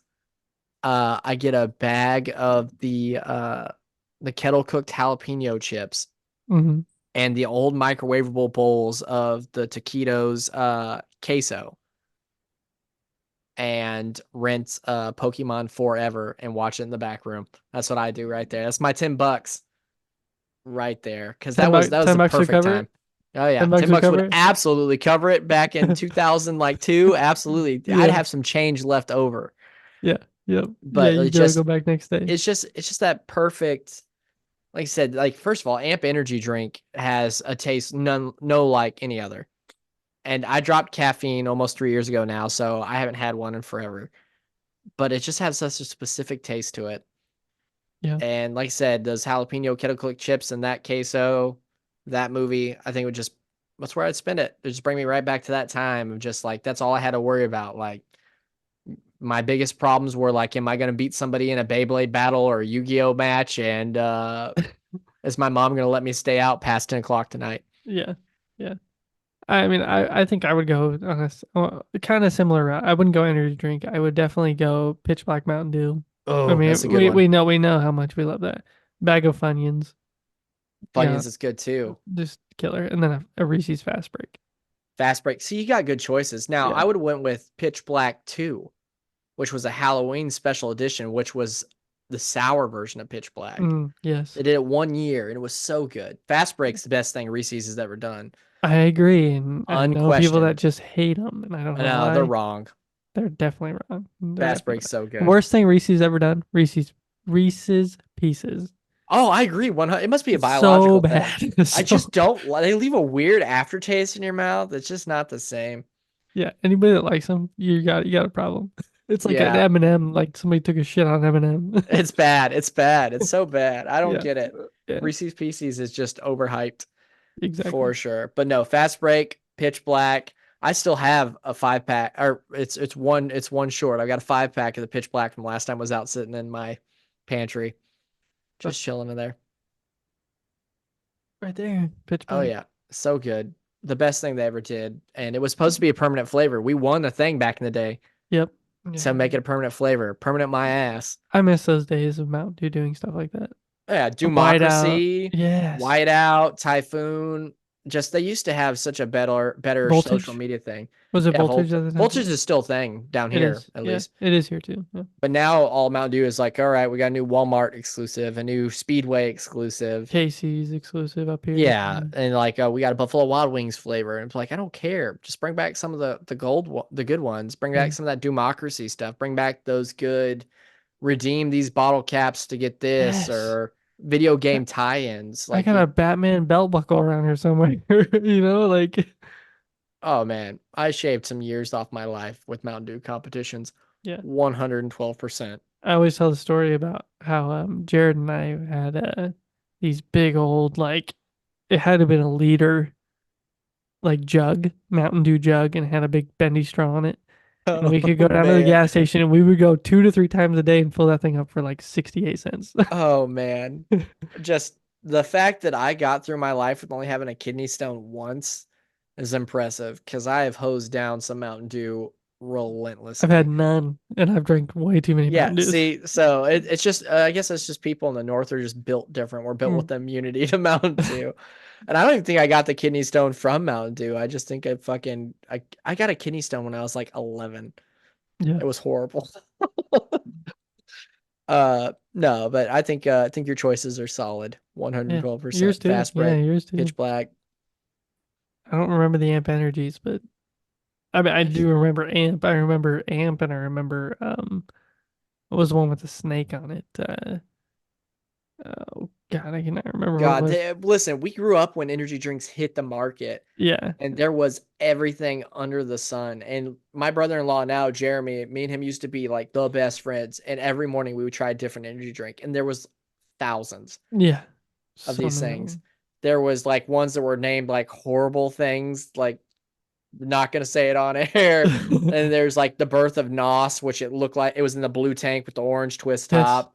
The BFCs of Monster, the big fucking can that was like huge, and would drink that before we got to school in the morning. Whole thing. Like, yeah. Woof. Monster, I can't do a regular flavored Monster, but like back in the day, the Assault, the black and white camo. Yeah, that was good. I can't smell to this day. I cannot smell a regular Monster without my stomach instantly getting hungry. Because like we would drink one at a certain time of the day and then we would go to Taco Bell. And now if I smell that smell, my stomach instantly starts to growl. And it's like, feed me a spicy Crunchwrap Supreme. And I was like, I can't. They don't make the spicy Crunchwrap no more. Freaking Taco Bell. Don't get me started on discontinued food, because I'm going to cry about the volcano taco for 3 hours. We'll get on here one time and just do a snacks episode. We should. We absolutely should. We'll just all sit down and maybe maybe in 2 years when you come down here, we'll just sit down and have a snacks episode. Everybody get excessively hungry and can't fill that void because everything they talk about's gone. Yep. Meanwhile, Taco Bell's out here with their Cheez-It Crunch Wrap that's soggy instantly because Cheez-Its can't hold moisture whatsoever. I haven't had fast food in so long, man. I don't even know what it tastes like. That's fine, man. Just keep on that route. That's fine. That's been 21 questions, sir. You nailed it. I think. No, you got it. You got it. This is a good time. It'll be exciting. When you can sit down. We start at 7:30, and you sit down and look at the clock, and it's 10 o'clock, and doesn't feel like any time's passed. You've done good. Except here it's 11:15, and I feel like I should. That's fair. You're an hour ahead of me, so it is definitely time for you to go to bed. I got to go eat still, so I'll probably go warm me up some pizza rolls like a trash person and go to town on those. Nothing wrong with that. Pizza rolls. No.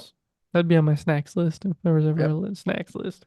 That's one of those things that never hits the exact same. Never. As you do when a kid. Like I used to eat pizza rolls, hot Cheetos, and like Tyson's hot wings, and like you couldn't pay me to eat a Tyson's hot wing as an Nope. adult. Nope. I don't even go for like combination pizza rolls anymore. Just straight up pepperoni because the Oh no, combination tastes pepperoni's like all you can do nowadays. That trash. combination don't taste right. Yeah. There's something off in there that Yeah. only appeals to you as a youth. Like I can't. Same with just regular chicken ramen. No. Yeah. No. Not I at all. can't. I Yep. can't. It just is something about it appeals to you at a certain age and then it goes away. So, Yeah. Yeah. all right, buddy. You got some plugs for me? You want to plug Oh, some I things? gotta do the plugs. You're the Listen, I'll try to walk you through some plugs here. No. You'll have to do your social medias and stuff, but No, I can I plug get- the Golden Mojo Network. Okay, I'll do the call guys. You do then you do Golden Mojo. All right, let me tackle Okay. this golden Mojo stuff here. We're gonna start out on our Mondays. Our Mondays are the call guys. You know that because you're here listening to this. Hopefully you're here listening to this. It's Except Friday. it's a Friday. It's a little strange. I get it. It happens. Listen, I'm on a podcast where I'm the Saturday show for a Wednesday podcast. So I get it. It's Yeah. weird. It throws off your schedule. Just soak it up. Enjoy it. The other side. Tuesdays, following it up. Tuesdays is the Golden 80s, right? Yep. Right? It's Tuesdays. No, that's Golden Image. That's Thursdays. Golden Image. See, I'm messing up my podcast. times already. It's It's Golden okay. Image. See, that's what you guys threw me off of Golden Image because you stopped doing it weekly. Yeah, You know, and we we missed swapped a up. week. And we missed a Yeah. week. So Tuesdays, if you want to listen about where to or to not, seldomly to not, to go to out in Northern Indiana or Northern Indiana adjacent places, that is the podcast for you. They talk about mini golf. They talk about conventions, restaurants. One time there was a musical like thrift shop. Yeah. Or, what was it? The Christmas town, Santa Claus town, or whatever the hell it was. Yeah, Frankenmuth. There you go, Frankenbooth. No, they Close, did. right? He did Santa Claus. I think Santa Claus, yeah. Tell him he should do a breakdown about Jellystone. It's about time. And Let's he's do some Jellystone. Jellystone at Jellystone. There you go. Wednesdays, you got the United States of Paranormal podcast with Team Boogers, Jen, Golden Jay, and the Rocker Chick. Talk about your local haunts. They have guests on every last Saturday of the month. I'm on there with the other side where we just break down what they talked about, and me and Golden Jay bullshit for about an hour and a half.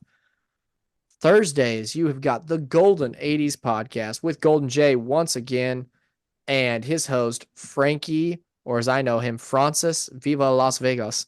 Francis Viga Las Vegas. They talk about what it was like living in the 80s and how their joints hurt and they have a hard time hearing. I remember what it was like to live in the 80s. Yep.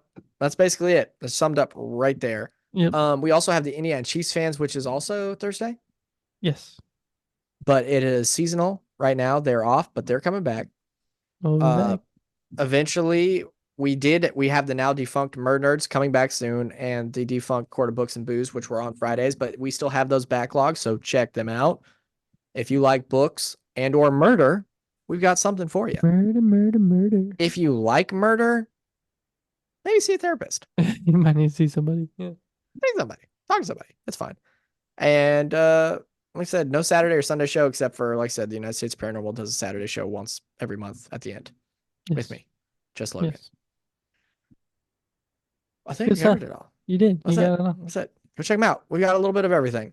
Yeah, and there's a lot more coming, which is Yep. great. The Emperor's excited to bring on some other stuff coming up here in the near future. Football season comes back. The Gridiron Kings will be a part of the Golden Mojo Entertainment Sports Network, where they're going to Football. actually talk about everything football, not just the Chiefs, which is what Indiana Chiefs fans is all about. So yeah, thanks for listening to Call Guys Podcast. You can find us wherever. There you go. Plug it. Wherever Got you get your We got it. podcast, Spotify, Apple Podcasts, Amazon Music, anywhere you get your podcast. You can also watch us on YouTube. Just search for the Call Guys Podcast or click the link in the description and it'll take you right to our channel. Please like, subscribe, click that bell, get those notifications when we post a new video every Monday. And in this case, this Friday, the 28th, because you're listening to it right now. But yeah, check out our YouTube. You can also check us out on Facebook at facebook.com/thecallguyspod, Instagram at the Call Guys, and TikTok at the Call Guys Podcast. As Logan said, you can check out Golden Mojo ENT and at goldenmojoent.com, where you can find our merch store, all that good stuff. And if you do want to go check out the United States Paranormal merch store, just United States of Paranormal.com. Tons of good designs on there. Tons of good designs on the other merch stores too. So go check them out. Buy a shirt. Or Support. glass. Or glass. Or Glass, huh? baby's onesie. Or Yeah. you got the IPA shirts. You got the Rotten Ranger shirts. You got all the Two Stop shirts. There's thousands of those out there. There's way Oh, too many. you know, of those. there is a shirt out there, a Two Stop shirt out there that has the Call Guys logo on the sleeve. Just It saying. does. I have it. Yep, you can you One of can my mix favorite up your shirts. It's podcast. the hoax is out there. The hoax is out there. Yeah, and it's got the call guys. It's got the call guys on the sleeve. It's got a Yep. little alien on the tag. It's pretty dope. I actually need to order one of those. I keep telling myself I need to. I have not done it yet. So It's a good one. It's one of my favorites. I've got Yeah, it some is. never released Tusop merch too, like a United States map that says state with a chupacabra, and it's every state but one on it. nice. Stuff that never made it to the floor.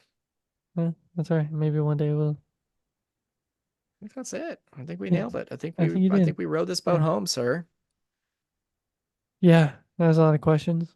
It was 21. I don't to be think I exact. don't know Well, that I 22 was. technically. I don't know that I was prepared.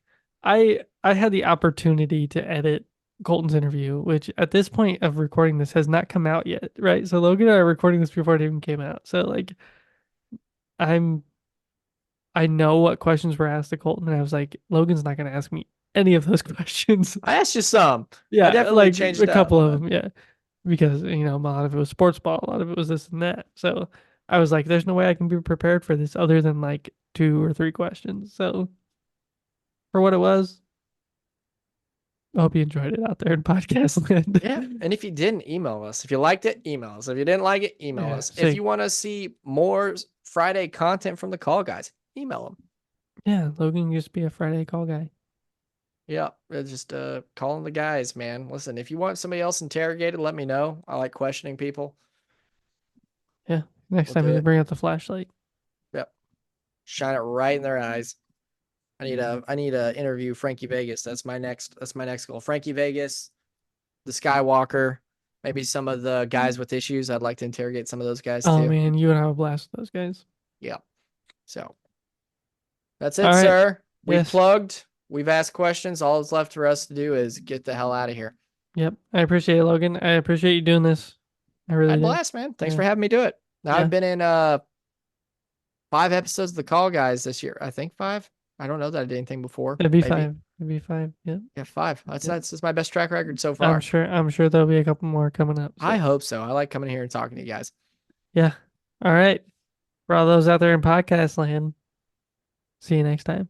Go to bed. Or no, it's Friday. Go to a rave. I don't know. Go to Buffalo Wild Wings. Get some chicken wings. I don't know. Don't go to Buffalo Wings. Go to Wingstop. No, Hooters. Hooters. Oh, Hooters. no. Hooters is a Wednesday thing, man. Hooters stopped selling potato soup. I don't know about that. Yeah, but Go half out there. price- half Live your price life. after- It's half price Friday. happy hour. Why you listen to a podcast on Friday? Go out there and do some stuff. At least See you're some listening on your way. things. At least you're listening on your way to work. Yeah. Don't go work at Kohl's on Black Friday. Bye. I guess. See you later. Love you, brothers. Love you, brothers. There you go. Call guy style. I'm out. Call guys out. Peace.